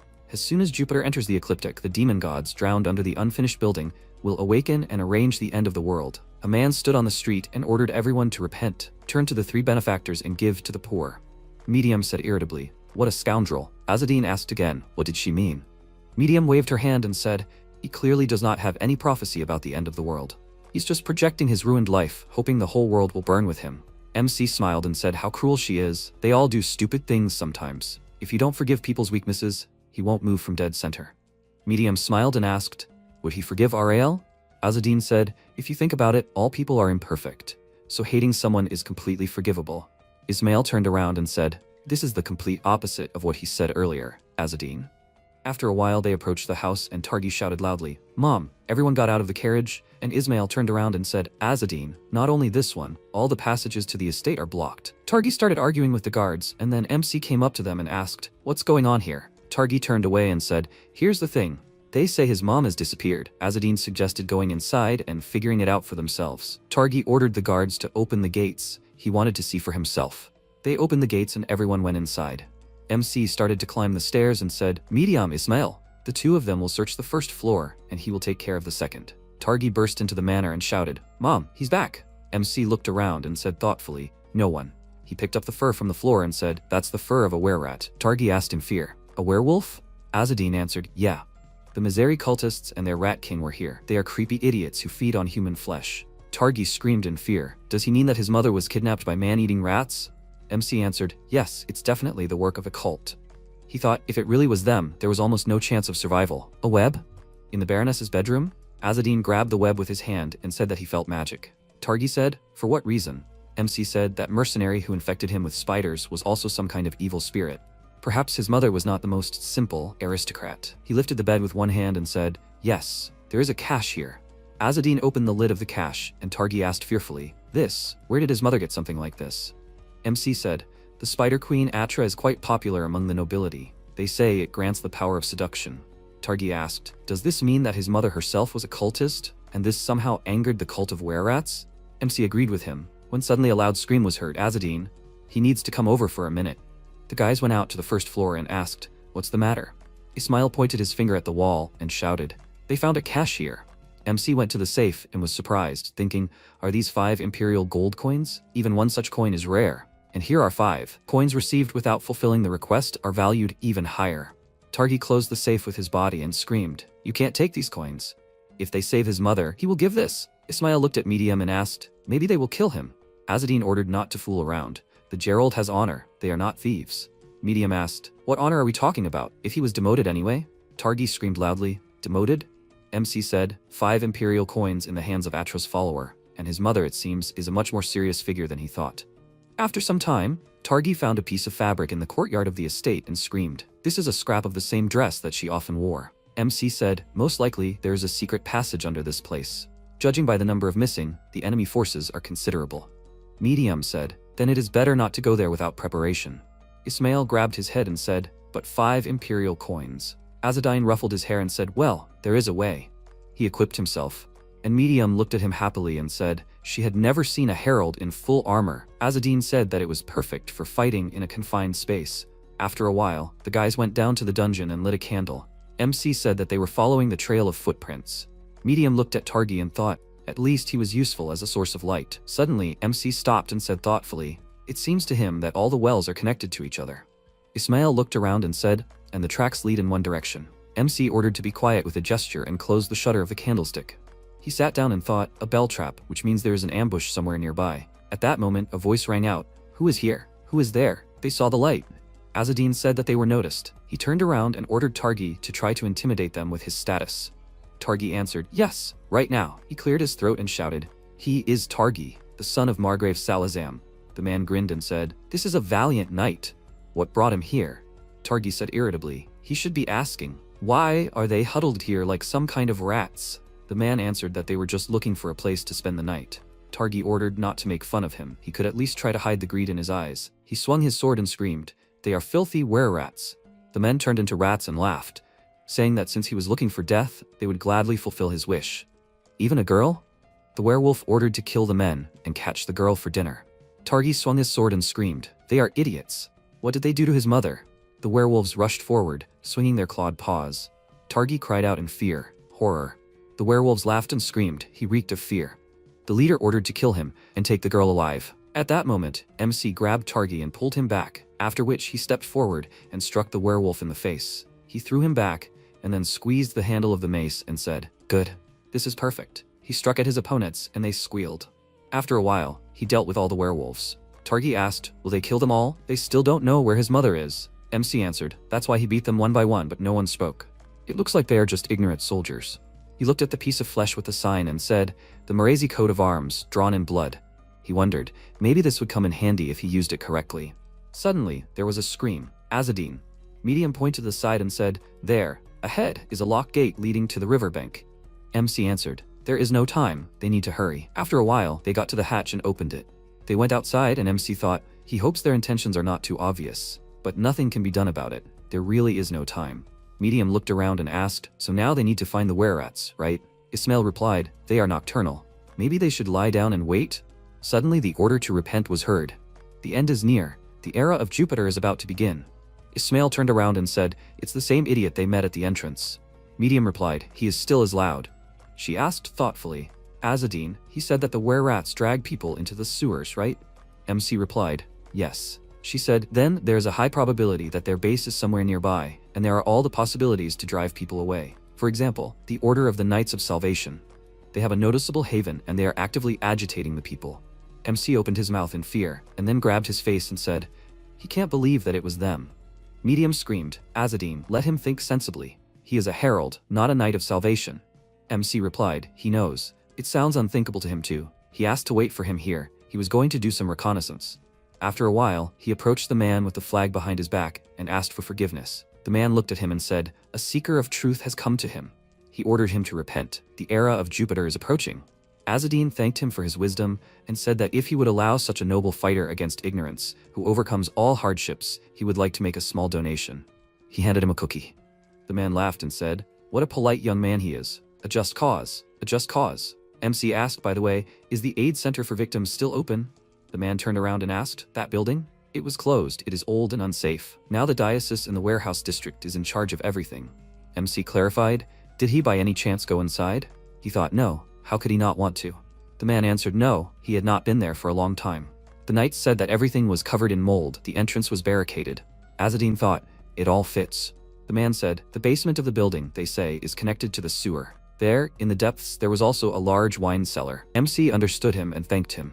The man said, if he was so interested, he could take him as a token of gratitude for the alms. MC thought, the truth, which he did not want to believe, was revealed. After some time, Azadine approached the building and the guard asked, did he come for a package of humanitarian aid?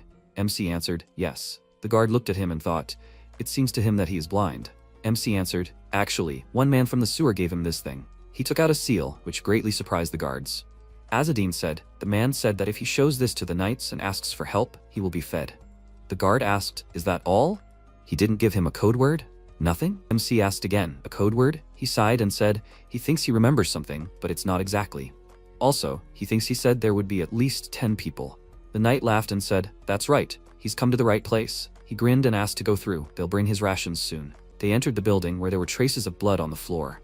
MC thought. He thought Medium was right. The priest asked discontentedly, "What the?" He thought they don't let people in until sunset. The knight replied, "He's blind. He says he came for a ration of help, so he let him in." The priest winked and said, "For a ration." The man folded his arms across his chest and said, "Yes, yes, they'll bring them soon. Of course, yes. There will be fresh meat." Azadine thought, "It turns out this really is the lair of the Merezi cultists. As they planned, first they will send a squad into the sewers, and then once they split up, they will take them out one by one." MC walked forward and started banging his cane on the floor. Suddenly a man jumped down from above, clenching his fists. He landed in front of MC and activated his blades from his hands. He swung, but Azadine managed to put his cane in front of him and cover himself. The man continued swinging when suddenly MC did a backflip. The man laughed and said he knew it. Azadine, did he sneak under his feet again? The parasite? MC frowned and thought, the horror, now what? His whole plan went wrong.